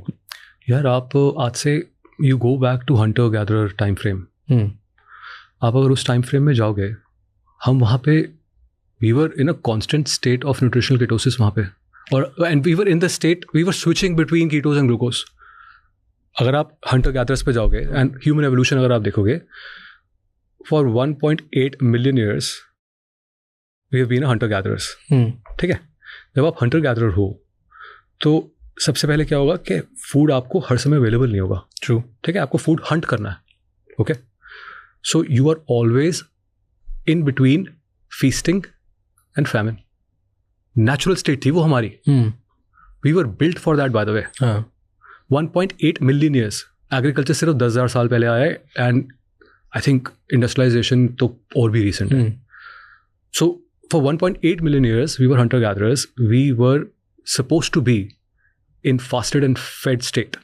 खाना जब मिलेगा तब आपका ग्लूकोज बॉडी में बढ़ेगा, राइट, एंड इंसुलिन बढ़ेगा. आप फैट स्टोरेज में जाओगे क्योंकि आपको नहीं पता कि अगला खाना कब आपको मिलने वाला है. तो आपकी body is storing fat for you to get by next 1-2 दिन, जब तक आप अगला जानवर किल नहीं करोगे या जब तक आप अगला प्लांट नहीं ढूंढोगे. So we were designed to be feasting and famine. So it is not bad. This is your evolution. But now your body is used to permanent eating, right? तो famine वाली चीज़ आपकी ख़त्म हो गई है. But तो अगर आप वापस बॉडी को ट्रेन करने की कोशिश करते हो कि आप एक permanent no carb zone में रहो, where you are not eating enough carbs, and then immediately when you start carbs again, body पे जो अगर पहले कार्ब का इम्पैक्ट मेरी बॉडी पे रहा होगा, उससे ज़्यादा स्पाइक्स अब आने लग जाएगा क्योंकि अब मेरी body is not very used to actually. But who is saying कि आपको परमानेंटली उस स्टेट में रहना है. देखो, कीटोजेनिक डाइट जो है, कीटोजेनिक डाइट क्या होती है पहले मैं ये बताता हूँ. सो कीटोजेनिक डाइट इज़ कि जहाँ पे आप एक्सट्रीमली लो कार्बोहाइड्रेट लेते हो. ओके, कार्बोहाइड्रेट इज़ टिपिकली दिन में 50 ग्राम से कम, 50 ग्राम्स और लेस कार्बोहाइड्रेट्स कीटोजेनिक डाइट में, कीटो में जाने के लिए, which is like very minimal. आप शायद एक एप्पल खाओगे तो you will be done with it with your 50 grams of carbs, और रफली, right. Carbs come, it is high on fat. So fat is रफली अराउंड 70% और सो, एंड देन रफली 20-25% प्रोटीन. That's ketogenic diet. इसका कीटोजेनिक डाइट का invention कैसे हुआ था? ये अर्ली 1900s में हुआ था. आपको मालूम है ये इसका इन्वेंशन जो था, that was by accident, because उस समय एपिलेप्सी का कोई ट्रीटमेंट नहीं था. ओके, एपिलेप्सी का ketogenic diet was actually invented as a treatment for epilepsy. Why? Because early 1900s में researchers and scientist figured out कि आपकी ब्रेन जब कीटोन्स को यूज़ करता है तो उससे आपकी एपिलेप्सी पे रिमार्केबल इंप्रूवमेंट आती है. And that is when ketogenic diet was officially used medically to treat epilepsy. That is the starting of ketogenic diet. It is so powerful. उसके बाद से ketogenic diet is used as a treatment therapy for diabetes. Diabetes का मैंने आपको starting में समझाया था. Issue क्या है? इंसुलिन आपका कॉन्स्टेंटली हाई है, क्रॉनिकली हाई है, बट ब्लड शुगर भी अब हाई हो चुका है बिकॉज आपके बेटा सेल्स जो हैं they are not functioning properly any more. तो अब इसको आपको अगर रिजॉल्व करना है एंड परमानेंटली रिवर्स करना है, तो आपको जो चीज़ ग्लूकोज को ट्रिगर कर रही है आप उसको कम करोगे तो धीरे धीरे आपका इंसुलिन भी कम होना चालू होगा, and hopefully you can go towards the path of recovery. So you are talking about sugar and we just shifted two things, right? Simple words में कि शुगर शुगर इज़ पॉइजनस, अब शुगर बॉडी में जाती है तो क्या क्या होता है? तो what happens like the moment if I eat sugar then what? when आपकी बॉडी में जब जैसे शुगर डाइजेस्ट होनी स्टार्ट होगी, it will convert into glucose, depending on आप किस टाइप से शुगर ले रहे हो. You know certain sugar will be combination of glucose and fructose or whatever, it converts into glucose. But you said कि body को survive करने के लिए कितनी शुगर चाहिए? 0. एक्सटर्नली 0. एक्सटर्नल शुगर चाहिए 0, राइट? तो मोमेंट मैं शुगर खाता हूँ या कार्ब्स खाता हूँ, जो आपने बोला which is a great explanation. Invisible sugar, right? क्या क्या खा रहे हैं इंडियंस एक दिन में, which is staple food is sugar? Predominantly carbohydrates है. आप देखो, ये तो रिसर्च ICMR की बता रही है कि 70% हमारी कैलोरीज. पोहा बेकार है, डोसा बेकार है, पराठे बेकार है, रोटी बेकार है, चावल बेकार है, सब बेकार ही है. नहीं, मैं ये नहीं बोल रहा हूँ. Then? एक मैक्रोन्यूट्रेंट है जो नॉन एसेंशियल है, वो कार्बोहाइड्रेट्स हैं. एक मैक्रोन्यूट्रेंट है जो सबसे ज़्यादा इंसुलिनजेनिक है, वो कार्बोहाइड्रेट्स हैं. मैं ये नहीं कह रहा हूँ कि ये सब बेकार है. आप खुद सोचो, अगर ये नॉन एसेंशियल है तो आपकी डाइट का कितना परसेंटेज होना चाहिए, आइडली स्पीकिंग, साइंटिफिकली स्पीकिंग? तो क्यों ऐसी डाइट हमारी? Like there has to be some reason जिसकी वजह से एवोल्यूशनरली हमारे लिए डाइट बनी. Just to wrap up actually, because I want to get this right, मैं कार्बोहाइड्रेट्स के अगेंस्ट नहीं हूँ. मैं एब्सोल्युटली ये नहीं कह रहा हूँ कि everyone should do low carbohydrate diet. All I am saying is कि यार अपनी प्लेट में 70% उसको मत भरो जो नॉन एसेंशियल है और जो सबसे ज़्यादा इंसुलिनजेनिक है. Got it. मैं सिर्फ ये बोल रहा हूँ. बट ये how did this become a trend is what I am trying to understand. क्योंकि अगर बॉडी को ज़रूरत नहीं है, ये ट्रेंड कब बना? हाँ, ये कब बना और क्यों बना? कि अगर ज़रूरत नहीं है तो 70% हमारी थाली का पार्ट बनाए कैसे? ये will go back to the conversation evolution की हम बात कर रहे थे. 1.8 मिलियन ईयर्स हम हंटर गैदर रहे हैं. उस पॉइंट ऑफ टाइम पे हम सिर्फ 3 चीज़ें खाते थे: मीट, फ्रूट्स अगर मिल जाए पेड़ पे, यू नो समटाइम्स, और उस समय वेजिटेबल एग्रीकल्चर नहीं था तो ग्रेन्स तो थे ही नहीं. रूट वेजिटेबल्स थी, root vegetables. Okay, so root vegetables, fruits and meat, this was the diet that we had for 1.8 million years. Okay, 10,000 साल पहले एग्रीकल्चर स्टार्ट हुआ. That is when we started growing grains, right? Or vegetables. Yeah. And you know, a lot of fruits, and actually fruits ke upar we can speak at length, but that is when basically grains or carbohydrates essentially came into our life. And they have since then become a bigger part of our life. India में, I don't know if you know this, 1970s के आसपास green revolution आया था. Green revolution क्यों आया था? Because after independence India के पास enough food reserves नहीं थे to feed the growing population. हमारी पॉपुलेशन बहुत तेज़ी से बढ़ रही थी. हमारे पास इतने फूड रिजर्व्स नहीं थे. हम एक्चुअली ग्रेन्स को उस पॉइंट पे इंपोर्ट किया करते थे टू फीड आवर पॉपुलेशन. तो हमें सिवियर डेफिशिएंसी थी उस समय ग्रेन्स की. हमारे पास इनफ खाना नहीं था लोगों को फीड करने के लिए. सो ग्रीन रेवोल्यूशन 1960-70s में स्टार्ट हुआ था to increase our agriculture production. वो कैसे हुआ? बेसिकली जो हमारे ग्रेन्स हैं उनकी यील्ड को इंक्रीज किया गया. How did that happen? Through the hybridization of our grains.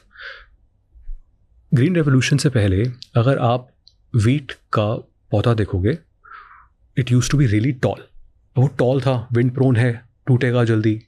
You know, जो प्रोडक्शन, जो यील्ड थी वो बहुत कम थी. एक जेंटलमैन थे नॉर्मन बोरलॉग, उन्होंने कुछ 70s के आसपास एक ऐसा वीट हाइब्रिडाइज किया जिसको डॉफ वीट बोला जाता है, जो आज भी चलता है. डॉफ वीट मतलब कि वो इतना ही रहता है, उसकी हाइट इससे ऊपर नहीं जाती. वो हाइट ऊपर नहीं जाती तो वो मरता भी कम है और उसकी प्रोडक्शन भी ज़्यादा होती है. So we went through, and same चीज़ बाय द वे राइस के साथ भी हुई. ओके, राइस की उसी दौरान एक वेराइटी आई थी IR8, जो आज की डेट में प्रीडोमिनेंटली राइस का जो दैट्स द ओरिजिन, जो आज के में जो राइस खा रहे हैं, it's offshoot of that basically IR8. ये भी ग्रीन रेवोल्यूशन के समय आया था. अगेन पर्पस वही था कि राइस की यील्ड हमें इंक्रीज करनी है because we have to feed our population. This was very successful by the way. मतलब multifold increase in yield of, and we also made these crops resistant to diseases, animals and stuff. So ये hybridization worked really well.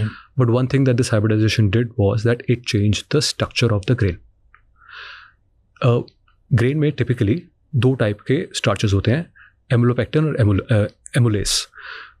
Amylopectin जो है वो problematic होता है, that is pure starch. So after this hybridisation happened, जो हमारे grains है, wheat और rice, they contain more amount of amylopectin A, which is basically a type of starch that readily converts into glucose in your body.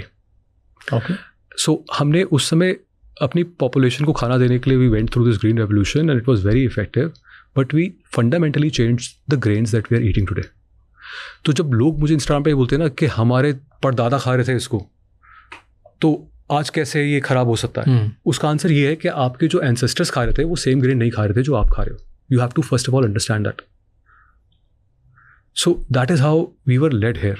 The grains that we are eating today are not the same. मैं fruits की बात करूँ, जो fruits हम आज खा रहे हैं, आप इन फ्रूट्स की आप आर्कियोलॉजिकल पिक्चर्स हैं, हिस्टोरिकल पिक्चर्स हैं, आर्कियोलॉजिकल सर्वेज हैं, और काफ़ी फ्रूट्स ये जो हम आज खा रहे हैं इनके वाइल्ड फॉर्म्स भी आज के डेट में एग्जिस्ट करते हैं. आप इंटरनेट पे जाओ, रिसर्च करो, same fruit, banana, watermelon, apple, 200 साल पहले का आपको आर्कियोलॉजिकल रेफरेंस मिल जाएगा. You will not be able to recognise this fruit that you are eating today. जो हम आज खाना खा रहे हैं, जो फ्रूट खा रहे हैं हम आज, वो 2 चीज़ों के लिए इंजीनियर किया गया है. एक, यील्ड बढ़ाने के लिए दोबारा, जो जैसे पहले हमने ग्रेन के साथ किया, ज़्यादा यील्ड हो. दूसरा, अब यील्ड ज़्यादा तो बेचना भी तो है. You have to make it taste better. Taste better हमारा सबसे ज़्यादा क्या है? Sweet tooth. तो sugar content has gone up. आप 200 साल पुराना बनाना उठाओगे, उसकी शक्ल इतनी डिफरेंट आपको लगेगी. पहले banana used to have seeds in it. It had less sugar content and it was much smaller. आप एप्पल उठाओगे, एप्पल पहले इतने होते थे 200 साल पहले. They used to be bitter, very less sugar content. आप वाटरमेलन उठाओगे, आप वाटरमेलन की आप पिक्चर गूगल पे सर्च करना इजीली मिल जाएगी. I have seen it actually. Watermelon that we eat today are, वो जो उनका रेड पार्ट होता है वो सबसे ज़्यादा होता है, राइट? कितने स्वीट होते हैं. That was not how watermelon were supposed to be. Watermelon जो पहले थे उनका रेड पार्ट कम था, वाइट पार्ट ज़्यादा था. They had more fibre, less sugar. ये तो it is over a period of last century that they have been hybridised to increase the yield and secondly to improve the taste so that हम उसको ज़्यादा consume करें. Wheat same नहीं है जैसे हम पहले खाते थे, वो आज बेकार है उसमें. फिर ग्लूटेन हमारे लिए बेकार है, बहुत बात हो गई. फिर उसके लिए फ्रूट्स पहले जो थे आज वैसे नहीं है. Recently Singapore band spices of Indian spices in Singapore, because Singapore ने बोला कि इंडिया के जो मसाले हैं उनमें कार्सिनोजेनिक ट्रेट्स हैं, कि वो कैंसरस चीज़ें होती. तो अब मसालों में भी प्रॉब्लम है. तो कुछ भी तो सही नहीं है ना. आटा सही है ना, मसाले सही है ना, फ्रूट सही है, तो फिर क्या सही है? क्या ऐसा नहीं है, ऐसा नहीं है. मैंने CGM पे रफली अपने मैंने 10 से एक डिफरेंट फ्लावर्स आटा अलग अलग टाइप के टेस्ट करे थे.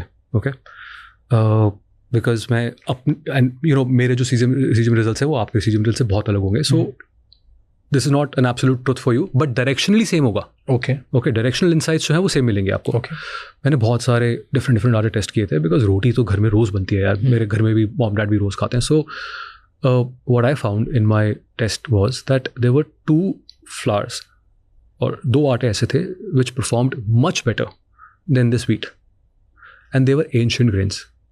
जौ और बाजरा, they gave me much lower, much gentler blood sugar spike as compare to wheat. मेरा हाइपोथेसिस उसके पीछे ये है कि जौ और बाजरा बहुत कॉमनली यूज नहीं होता. It has gone through less hybridization and उसकी जो प्रोसेसिंग है वो भी कम की जाती है. So you get it in a better form. It has more fibre content in it. Nature में कार्बोहाइड्रेट्स हमेशा फाइबर के साथ आते हैं. तो जब हम तो उसको प्रोसेस करके हटा देते हैं. जो व्हीट खाते हैं, हम कौन सा व्हीट खाना पसंद करते हैं? वो शरबती आटा, वाइट, बिल्कुल. जब आपके घर में वो आता है, चाहे आप उसको होल व्हीट बोल लो, इट इज़ एक्सट्रीमली प्रोसेस्ड. वो बेसिकली आप प्लांट का वो पार्ट खा रहे हो which has extremely high amount of starch. Because हमने प्रोसेसिंग से तो सब कुछ निकाल. आपको याद है 5-10 साल पहले, I am sure you will remember this, और मे बी 20 ईयर्स, मेरे बचपन में आटा, मोटा आटा आता था और पतला आटा आता था. Have you ever heard of that term? May be you are too young for it. But when I was growing up, जब मैं आई थिंक छोटा था, टीनेज में, उससे पहले, गेहूँ जो था वो मोटा गेहूँ, आज भी होता होगा, हम इतना सुनते नहीं है. मोटा गेहूँ होता था, पतला गेहूँ होता था. मोटा गेहूँ ये होता था कि वो पूरे जो प्लांट जो उसका जो है उसके साथ में जो उसका हस्क है वो फाइबर सब पीसा जाता था, तो उसको मोटा आटा बोलते थे। अब हम वो खाते ही नहीं है। No one has a preference, मतलब हमें वो पसंद नहीं आता, टेस्ट नहीं अच्छा लगता, हमें अब शरबती आटा चाहिए, या हमें सो ऐसा नहीं है कि सब कुछ बेकार है। आपको ये समझना पड़ेगा कि जो हम फूड मेजॉरिटी जो हम खाते हैं वो उसके नेचुरल फॉर्म से बहुत बहुत अलग है। आप राइस का एग्जांपल ले लो, हमें राइस कौन सा खाना है? वो बड़ा वाला basmati, that is the most processed rice that you can eat. Rice जो ओरिजिनली आता है वो अपने हस्क में आता है, हस्क तो चलो हटाओगे, उसके बाद ब्रैन है, उसमें अंदर एंडोस्पर्म होता है। एंडोस्पर्म इज़ बेसिकली जो स्टार्ची मटेरियल जो हम खाते हैं। जब हम राइस को प्रोसेस करते हैं, जब हम पहले उसका हस्क निकालते हैं तो उसके बाद ब्राउन राइस आता है, फिर हम ब्राउन राइस को पॉलिशिंग में लेके जाते हैं, हम उसको एक्सट्रीम उसके बेसिकली सारा फाइबर जो भी उसमें अच्छा फैट था वो हम निकाल के खाली स्टार्ची पार्ट को खा रहे हैं। तो अगर आपको राइस खाना है, ठीक है, अब जैसे आपने बोला कि सब कुछ बेकार नहीं है, choose the right rice. Awareness नहीं है लोगों को। अगर आपको राइस खाना है, वैरायटी मैटर्स लेस, बस बासमती हो या सोना मसूरी हो, that matters less. What matters is कि राइस की प्रोसेसिंग कैसे हुई है। आप कौन सा आटा खाते हो, कौन सा राइस खाते हो? आटा डू यू फील जो चक्की पे आज भी लोग लेके जाते हैं और वहाँ पे जो प्रॉपर करवाते हैं, दैट इज़ बेटर आटा देन पैकेज्ड आटा? डिपेंड करता है। अगर वो मोटा आटा है, अगर वो आप उसको पूरा पीस रहे हैं एंड साथ में उसका अगर फाइबर एंड अगर आप उसको नहीं निकाल रहे तो then it is a better आटा। तो मेरे घर में हम लोग, मैंने आपको बताया पहली बात तो मैंने अपने कार्ब्स को कंट्रोल किया है। I eat only once in a day. रोटी बनती है तो वी विल हैव जौ या bajra roti. They actually remarkably did better in my blood sugar test as compare to whole wheat roti. और even for that matter amaranth या emmer wheat, उन सबसे better ये ट्रेडिशनल हमारे बहुत पुराने एंशिएंट ग्रेन्स हैं। कम हाइब्रिडाइजेशन हुई है इनकी, कम प्रोसेसिंग होती है, by the time they get to your plate. So वो चलता है। राइस में वैरायटी कम मैटर करती है। बासमती हो या फिर सोना मसूरी हो, वो कम मैटर करता है। उसकी प्रोसेसिंग कितनी हुई है वो ज़्यादा मैटर करता है। तो जब आप राइस लो तो आप राइस वो ढूंढो जो कि अनपॉलिश्ड रॉ राइस हो। That will still have more nutrients like fats and fiber with it. It will give you much gentler blood sugar spike as compared to processed or polished rice basically. तो ऐसा नहीं है कि सब कुछ ही खराब है। फ्रूट्स में भी, फ्रूट्स की बात कर लेते हैं, आपने फ्रूट्स से पूछा। देखो फ्रूट्स को प्रॉब्लम क्या है कि हम लोग फ्रूट को बोल भर भर के खाते हैं और वो उससे अगर बात नहीं बनती तो हम जूस कर लेते हैं फ्रूट को। तो जो फाइबर उसमें था उसको भी निकाल के आपने जब उसको जूस कर लिया तो आप तो बेसिकली प्योर शुगर पी रहे हो। आप उससे cocoa Cola he P low.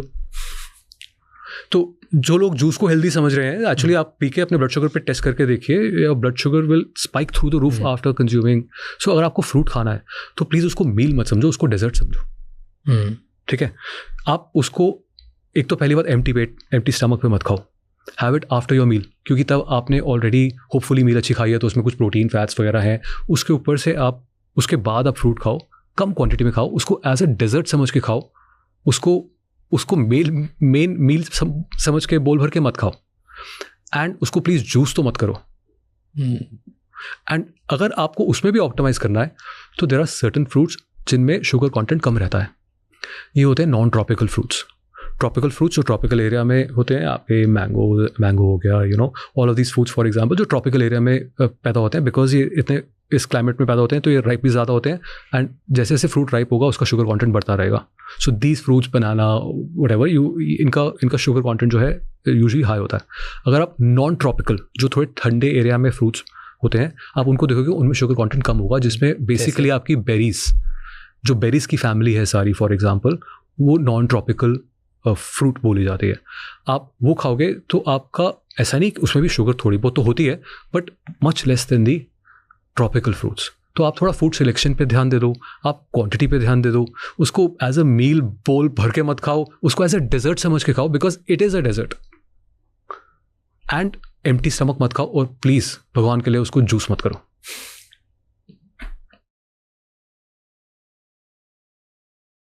Let's talk about अगर ये शुगर खा भी रहे हैं लोग और एक्सेस शुगर हो रही है। You just said excess sugar in blood is diabetes, right? Eventually. excess sugar in brain leads to type 3 diabetes. What did you say that?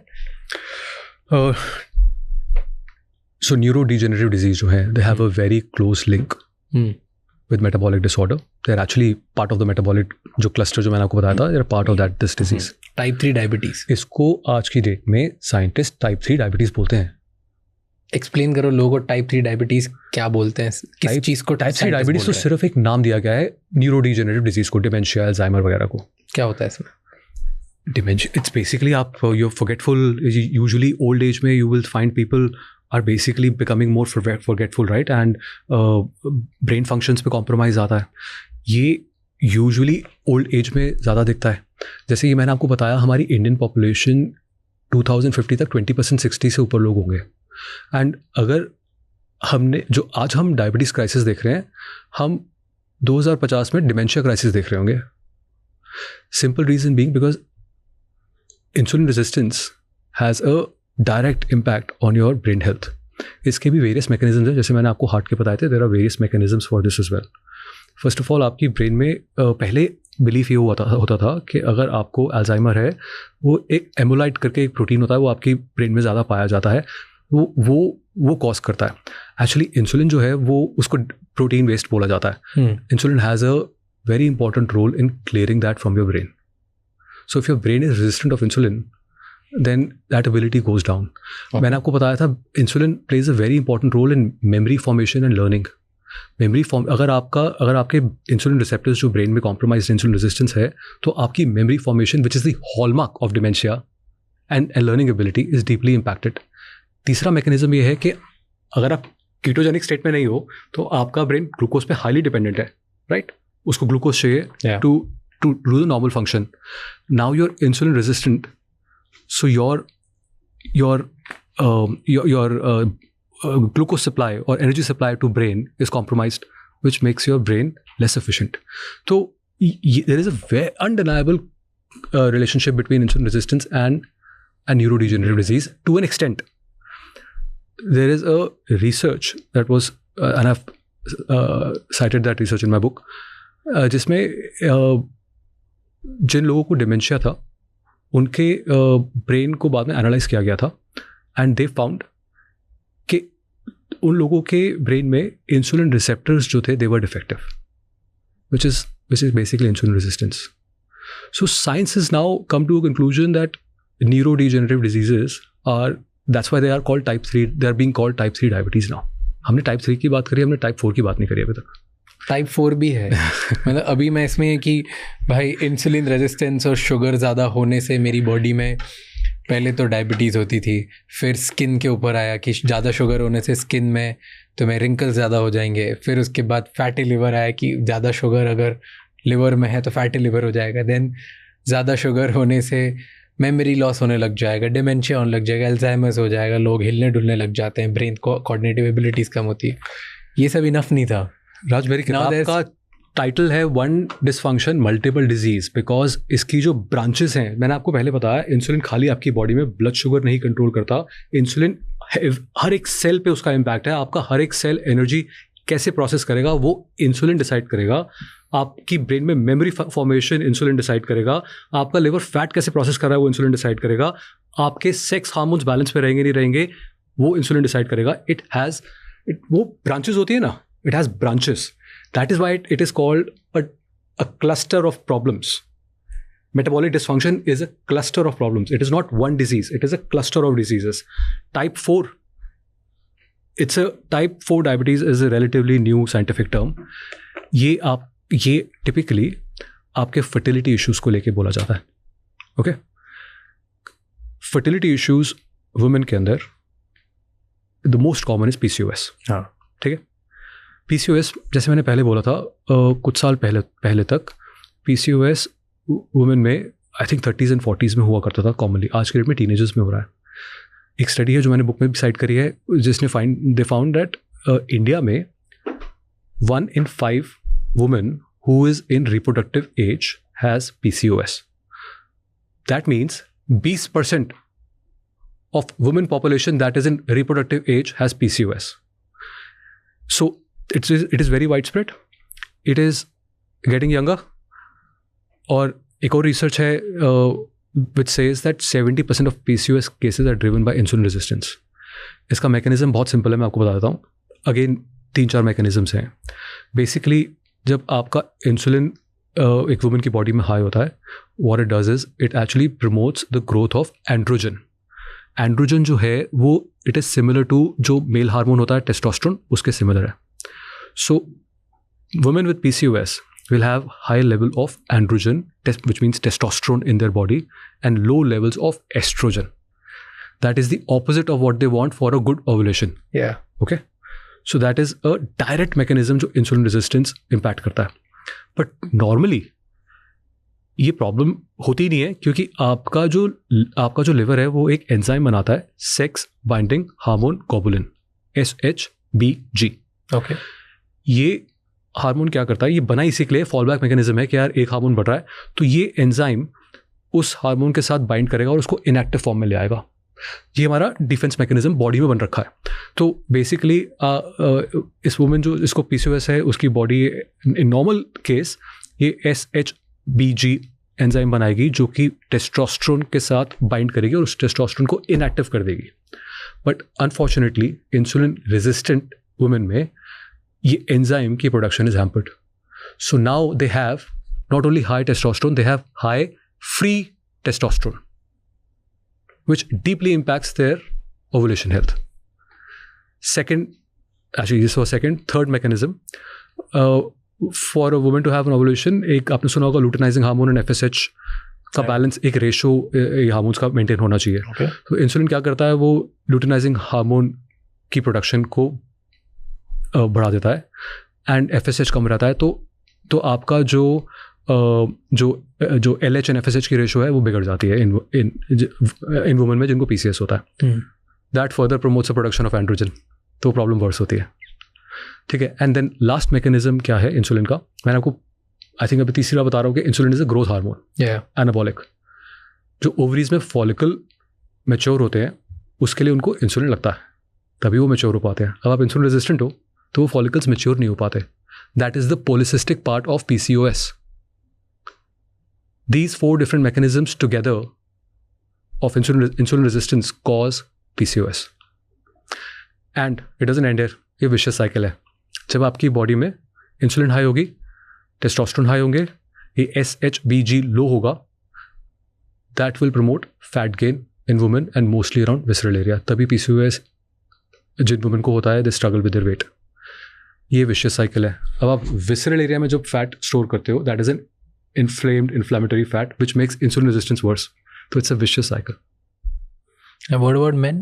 So excessive sugar and insulin resistance in ovaries causes PCOS. Insulin resistance causes PCOS. Excessive sugar causes insulin resistance if you have it for a long period of time. If your diet is entirely promoting excessive sugar causes insulin resistance, and insulin resistance causes erectile dysfunction in men and PCOS in women. Erectile dysfunction समझ ले कैसे होता है. तो मैंने आपको शायद पहले बताया था 27.5 मिलियन कपल्स हैं इंडिया में जो फर्टिलिटी इशू से स्ट्रगल कर रहे हैं. रिसर्च कहती है कि उसमें से 40% केसेस मेन इनफर्टिलिटी की वजह से हैं. Number 1 cause of infertility in main is erectile dysfunction.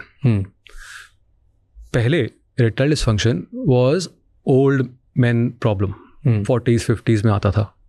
आज की डेट में erectile dysfunction is extremely common among men who are in their 30s. ठीक है. एंड एक रिसर्च है जो कहती है कि 10 में से 1 men को erectile dysfunction है. So it's a big problem. It's a big problem, boss. Now insulin resistance यहाँ पे भी की रोल प्ले करता है अनफॉर्चुनेटली. और यहाँ पे ये उल्टा काम करता है जो वुमेन ने करता है. यहाँ पे इंसुलिन रेजिस्टेंस क्या करता है, वो एरोमेटेज एक्टिविटी को प्रमोट करता है. एरोमेटेज का काम क्या होता है, वो टेस्टोस्टेरोन को एस्ट्रोजन में कन्वर्ट करते हैं. इंसुलिन डायरेक्टली एरोमेटेज एक्टिविटी को प्रमोट करता है मेन की बॉडी में, which converts their testosterone into oestrogen. So men who have erectile dysfunction will have high levels of estrogen in their body and low levels of T, which is the exact opposite of what you want for a good erection. एक ये mechanism है. दूसरा mechanism, direct impact. For a normal erection to happen, your blood flow has to reach the male organ. So upon arousal आपका जो blood flow है that has to that is what helps you in getting the erection. अब blood flow के लिए आपकी blood vessels को dilate होना पड़ेगा नाइट्रिक ऑक्साइड से. वो नाइट्रिक ऑक्साइड आपका एंडोथेलियल सेल बनाता है. इंसुलिन उसको डायरेक्टली अपोज करता है नाइट्रिक ऑक्साइड बनाने के लिए. तो अब आपकी ब्लड वेसल्स प्रॉपर्ली डायलेट ही नहीं हो रही, तो जो ब्लड फ्लो है वो मेल ऑर्गन तक पहुंच ही नहीं रहा ढंग से.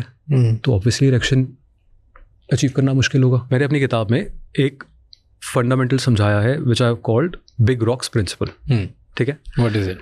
ये मेरा प्रिंसिपल नहीं है, I have actually taken an inspiration. ये एक टाइम मैनेजमेंट टेक्निक है. Time management technique big rock principle की क्या कहती है कि आप इमेजिन करो कि आपके सामने एक ग्लास जार पड़ा हुआ है. ठीक है, और आपको उस ग्लास जार के साथ आपके पास कुछ बड़े पत्थर पड़े, बिग रॉक्स, कुछ छोटे पत्थर पड़े, पेबल्स, और कुछ मिट्टी या सैंड पड़ी है. जो बड़े पत्थर हैं वो आपकी टॉप प्रायोरिटीज रिप्रेजेंट करते हैं, जो सबसे इंपॉर्टेंट काम है आपके. जो छोटे पत्थर हैं वो मिसलेनियस लेस इंपॉर्टेंट टास्क. जो सैंड है वो तो फालतू चीज़ें. अब आपको इस ग्लास जार को इन 3 चीज़ों से भरना है. इसको भरने के 2 तरीके होते हैं. या तो आप पहले सैंड और छोटे पत्थर डाल दो.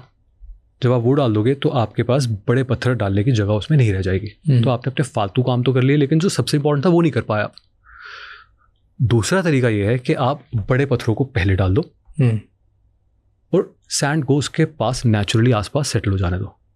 तब आपने अपने जो मेन प्रायोरिटीज थी आपने उनको ठीक कर लिया एंड सैंड नेचुरली उसके आसपास सेट हो गई. So this is big rocks principle. So I have taken inspiration from this time management technique and I have applied this to metabolic health. Metabolic health पे ये 100% अप्लाई होता है. आप metabolic health improve करने के लिए बहुत चीज़ें कर सकते हो. आप सप्लीमेंट्स ले सकते हो, आप बायो हैकिंग कर सकते हो, पर बॉस 3 चीज़ें हैं. अगर आप वो ठीक नहीं लेके आओगे ना, नथिंग एल्स मैटर. ठीक है, and 3 big rocks of metabolic health are nutrition, your activity and exercise, and third is your stress and sleep cycle. ये तीनों will have a deeply meaningful impact on your insulin sensitivity, which will have very meaningful impact on your metabolic health overall. ठीक है, मैं ये भी बताता हूँ कि मैंने ये 3 क्यों चूज़ करे. एक तो फ्रीक्वेंसी की वजह से. एवरेज इंसान दिन में 3 से 6 बार ही खाता है, हाई फ्रीक्वेंसी है. आई थिंक ऑलमोस्ट हर कोई रात को सोता है, हाई फ्रीक्वेंसी है. और एक्टिविटीज तो हम कर ही रहे हैं. अब मेरे से बंदा होगा तो मैं बोलते हुए हाथ भी बहुत हिलाता हूँ, तो ये भी तो एक्टिविटी है, राइट. सो एक्टिविटी तो पूरा दिन हम कर रहे हैं, तो फ्रीक्वेंसी हाई है. सो एक तो इनकी फ्रीक्वेंसी हाई है, that's one reason. Second reason is कि इनका डायरेक्ट इम्पैक्ट है आपकी इंसुलिन सेंसिटिविटी के ऊपर, direct impact. So that's why ये 3 जो हैं ये मेरे बिग रॉक्स हैं. मैं ये बिलीव करता हूँ the best exercise is the one that you will do consistently. तो अगर आपको रनिंग अच्छी लगती है, स्विमिंग अच्छी लगती है, कार्डियो अच्छा लगता है, whatever, just do it. Because her exercise का जो इफेक्ट है वो पॉजिटिव इम्पैक्ट है, राइट, मेटाबॉलिक हेल्थ के ऊपर, मैसिव, राइट. बट रिसर्च ये बोलती है कि अगर आपको ऑप्टिमाइज करना है, ऑप्टिमल करना है, तो strength training is the best form of activity for metabolic health. उसके पीछे रीज़न ये है कि अगेन आप जब strength training, and bye the way when I से स्ट्रेंथ ट्रेनिंग, इसका मतलब ये नहीं कि आपको जिम में जाके वेट्स ही उठाने हैं, क्योंकि बड़े लोग कई बार ये नहीं कर पाते, राइट. आप अपना बॉडी वेट से भी कर सकते हो. प्लैंक्स, स्क्वाट्स, पुशअप्स, पुलअप्स तो मुश्किल होंगे but still, right, no. So body weight से भी आप बेसिकली आइडिया ये है कि आपकी जो मसल्स हैं वो यूज़ होनी चाहिए. बिकॉज जब मसल्स यूज़ होंगी, जैसे मैंने बोला, एक तो वो ग्लाइकोजन स्टोर डिप्लीट करेंगी, तो आपका जो मसल की कैपेसिटी है वो दोबारा रिफिल की कैपेसिटी बढ़ जाएगी. दूसरा, आप मसल बढ़ाओगे तो आपका जो ग्लूकोज डिस्पोजल सिंक है वो भी तो बड़ा हो रहा है. तो you will have a much better metabolic health because of this. So अगर आप ऑप्टिमल उसमें जाओगे तो incorporating strength training ideally 4 times a week and short sessions, 40-45 minutes is more than enough. That's the optimal range. And the third was, you said sleep and stress. Sleep and stress, very interesting. And बहुत direct impact है insulin resistance के ऊपर इसका. Stress से चालू करते हैं. देखो, स्ट्रेस जो है हमारी बॉडी में ना बहुत ही एक सोफिस्टिकेटेड स्ट्रेस रिस्पॉन्स सिस्टम है. ये भी एवोल्यूशन से ही आया है. आप अगर आज से आई डोंट नो 1000 साल पहले जाओगे तो उस समय लाइफ बहुत अलग थी, राइट. आप वाइल्ड में हो, सोचो, एंड आपके सामने शेर आ गया, राइट. तो अब आप उस समय क्या करोगे? आपकी बॉडी में एक स्ट्रेस रिस्पॉन्स सिस्टम है जिसको बोलते हैं HPA एक्सिस. इसका काम यह है कि ये स्ट्रेसफुल सिचुएशन में रिसोर्सेज को मोबिलाइज करता है to give you instant energy. तो जब आप स्ट्रेसफुल सिचुएशन में होते हो तो आपका ये HPA सिस्टम एक्टिवेट होता है और ये कॉर्टिजोल की प्रोडक्शन करता है. Cortisol is one of the stress hormones. ठीक है, कॉर्टिजोल और there are more stress hormones, epinephrine, कई जगह पर उसको एड्रेनलिन बोला जाता है. ये स्ट्रेस हार्मोन्स जो हैं ये क्या करते हैं, ये इमीडिएटली आपकी बॉडी में बिना फूड के अलावा ये न्यू ग्लूकोज प्रोड्यूस करते हैं ताकि आपको एनर्जी मिल सके और आप उस शेर से बच के भाग पाओ. This is a very sophisticated evolutionary stress response system that is built in our body. अब हो क्या रहा है कि आज की डेट में हमारे सामने शेर तो नहीं आ रहा, बट आज की डेट में हमारे पास कॉन्स्टेंट स्ट्रेस है, क्रॉनिक स्ट्रेस जिसको बोलते हैं. ठीक है, and that could be for multiple reasons. Office में स्ट्रेस है, घर में स्ट्रेस है, ट्रैफिक बाद में चिक राइट. कल मैं 2 घंटे मुंबई के ट्रैफिक में फंसा रहा है, मतलब very stressful. So then on top of that mobile phone भी है, कॉन्स्टेंट नोटिफिकेशंस हैं, रील्स हैं, dopamine, right. So even though वो डायरेक्ट स्ट्रेस कॉज नहीं कर रहा, बट आपको एक अलर्टेंट स्टेट में तो रख रहा है ना. तो हम आज की डेट में क्रॉनिक स्ट्रेस में रहते हैं. पहले क्या होता था कि होपफुली आप शेर से बच के भाग गए, उसके बाद आपके स्ट्रेस लेवल्स नीचे आ गए, आपका कॉर्टिजोल जो है वो नॉर्मल आ गया, राइट. तो it was supposed to be a temporary thing, but today हम अपने आप को आज के डेट में फाइंड करते हैं क्रॉनिक स्ट्रेसफुल सिचुएशन में, विच मीन्स के क्रॉनिकली हमारे कॉर्टिजोल लेवल्स हाई रहते हैं. Cortisol has a direct impact on your insulin sensitivity. कैसे? कॉर्टिजोल पहले क्या करता है, मैंने आपको बताया, वो आपका ग्लूकोज ब्रेक डाउन करता है, ग्लूकोज आपको एनर्जी प्रोवाइड करता है. कॉर्टिजोल जो है वो डायरेक्टली इंसुलिन का इफेक्ट अपोज करता है. इंसुलिन क्या करना चाहता है, वो ग्लूकोज को नीचे लाना चाहता है. कॉर्टिजोल क्या करना चाहता है, ऊपर लेके जाना चाहता है. तो कंपीटिंग फोर्सेस हो गए ना. So chronic elevation of cortisol जो है that will lead to eventually insulin resistance. एक मैकेनिज्म. दूसरा मैकेनिज्म, हमारा जो विसरल फैट है, जो विसरल एरिया है, it has more receptors for cortisol. तो जब आप स्ट्रेस, आपने सुना होगा स्ट्रेस्ड बेली या कुछ कर बोलते हैं ऐसे, वो क्यों होती है? दैट्स व्हाई, इसलिए होती है. अगर आप क्रॉनिक स्ट्रेस में रहते हो तो आप अपनी बेली के अराउंड फैट ज़्यादा गेन करते हो, बिकॉज वहाँ पे रिसेप्टर्स कॉर्टिजोल के ज़्यादा होते हैं. आपको शायद हमारी पहली कॉन्वर्सेशन से अभी याद होगा कि मैंने बोला था कि विसरल फैट जो है वो इंसुलिन रेजिस्टेंस को वर्स करता है, बिकॉज वो इन्फ्लामेटरी इन्फ्लेमेशन प्रोड्यूस करता है, right. So it is a vicious cycle. So that is how chronically elevated cortisol levels cause insulin resistance. तो आप अच्छा खा लो, आप एक्टिविटी कर लो, बट बॉस अगर आप constantly stressed हो, there is still a good chance that you can have insulin resistance. But here's the last question. Okay, you are an advocate of animal-based diet. There have been enough researchers, doctors, researchers, scientists, nutritionists, performance coaches जो बोलते हैं कि vegetarian diets are better for you than animal based diet, and ये it's an ongoing debate, हर जगह चलते जा रही है. Till now on the podcast जितने भी एक्सपर्ट से बात करा है, including top 0.1% athletes I've spoken to, they all prefer plant based diets. You're the first one who's come who's like कि animal based diet भी लेनी चाहिए. ऐसा नहीं है कि मैं animal diet को प्रमोट करता हूँ. ओके, मैंने आपको क्या बोला था, मेरा जो फिलॉसफी है न्यूट्रिशन को लेके वो सिंपल है. Control carbohydrates, don't fear fats and prioritise protein. That is my principle. My principle is not कि आप मीट खाओ या आप वेजिटेरियन खाओ. I don't care. Metabolic health के लिए this is the simple rule for nutrition when it comes to maintaining metabolic health. अगर आप ये 3 इक्वेशन को आप वेजिटेरियन डाइट पे कर सकते हो तो vegetarian diet is completely good. But अक्सर ऐसे होता नहीं है. वेजिटेरियन डाइट जो है मोस्टली कार्बोहाइड्रेट लोडेड होती है बाय नेचर. जो प्रोटीन सोर्सेज है वो यूजुअली आर नॉट ग्रेट. आपको कंप्लीट प्रोटीन नहीं मिलता है वेजिटेरियन सोर्सेज से, तो you have to do combinations. Paneer कितना खा लोगे आप? अगर टॉप 3 अगर आप मेरे से पूछो कि प्रोटीन सोर्सेज वेजिटेरियंस के लिए क्या है, तो वो प्रोटीन होगा, पनीर होगा, टोफू होगा और सोया होगा. सोया में एक्चुअली अच्छा प्रोटीन होता है, राइट. ये 3 चीज़ें हैं. इसके अलावा मतलब आप वेजिटेरियन हो तो आप प्रोटीन कहाँ से लोगे? सप्लीमेंटेशन लो फिर यहाँ तो आप. तो I am not a proponent of vegetarian or non-vegetarian diet. I am true to my principle. My principle is control your carbohydrates, don't fear fats and prioritize protein. जो मुझे लगता है कि वेजिटेरियन डाइट में करना थोड़ा मुश्किल है, इम्पॉसिबल नहीं है, थोड़ा मुश्किल है.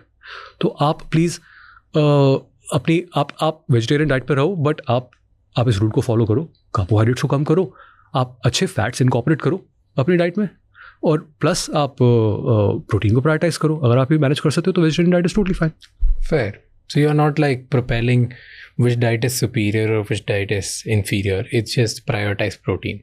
Prioritize protein, control carbs, and incorporate good fats in your diet. Well, thank you so much, sir. Thank you for... It is my pleasure. Raj. Hi. Such a pleasure. Pleasure meeting you. It is my pleasure. How are you? How are you? Have a seat. It's actually unreal to be here, man. I've always seen you on TV. You know how it happened? आपकी book आई कहीं से? हमें self publish करी है. नहीं, self publish नहीं, visor is a publisher. अच्छा. मैंने भेजी थी आप लोगों को. कैसे पहुंची हमारे तक हमें नहीं पता. वो बढ़ाई, और वो यूजुअली मैक्सिमम बुक्स यहीं कहीं हो जाती, मेरे तक पहुंचती भी नहीं. ये मेरे पास ही पहुंची है ना. I was like just so title, I was like I like it. और मैंने इमीडिएटली खोली, मैं टेबल ऑफ कंटेंट पढ़ा, मैंने we need to talk. And that immediately on that day we decided we should have a podcast. I guess so. I guess it worked. It worked. It definitely worked. So whoever thinks ki... Because I'm pretty sure getting your attention is super hard. So... But getting on a podcast is super hard. That I can tell you for sure. Thank you so much ये episode and तक देखने के लिए. अब आपको 3 चीज़ें करनी है. सबसे पहले इस चैनल को सब्सक्राइब कर लो, क्योंकि जितना आप सब्सक्राइब करोगे उतने ही बेहतर और वैल्यूएबल गेस्ट हम ला पाएंगे आपके लिए.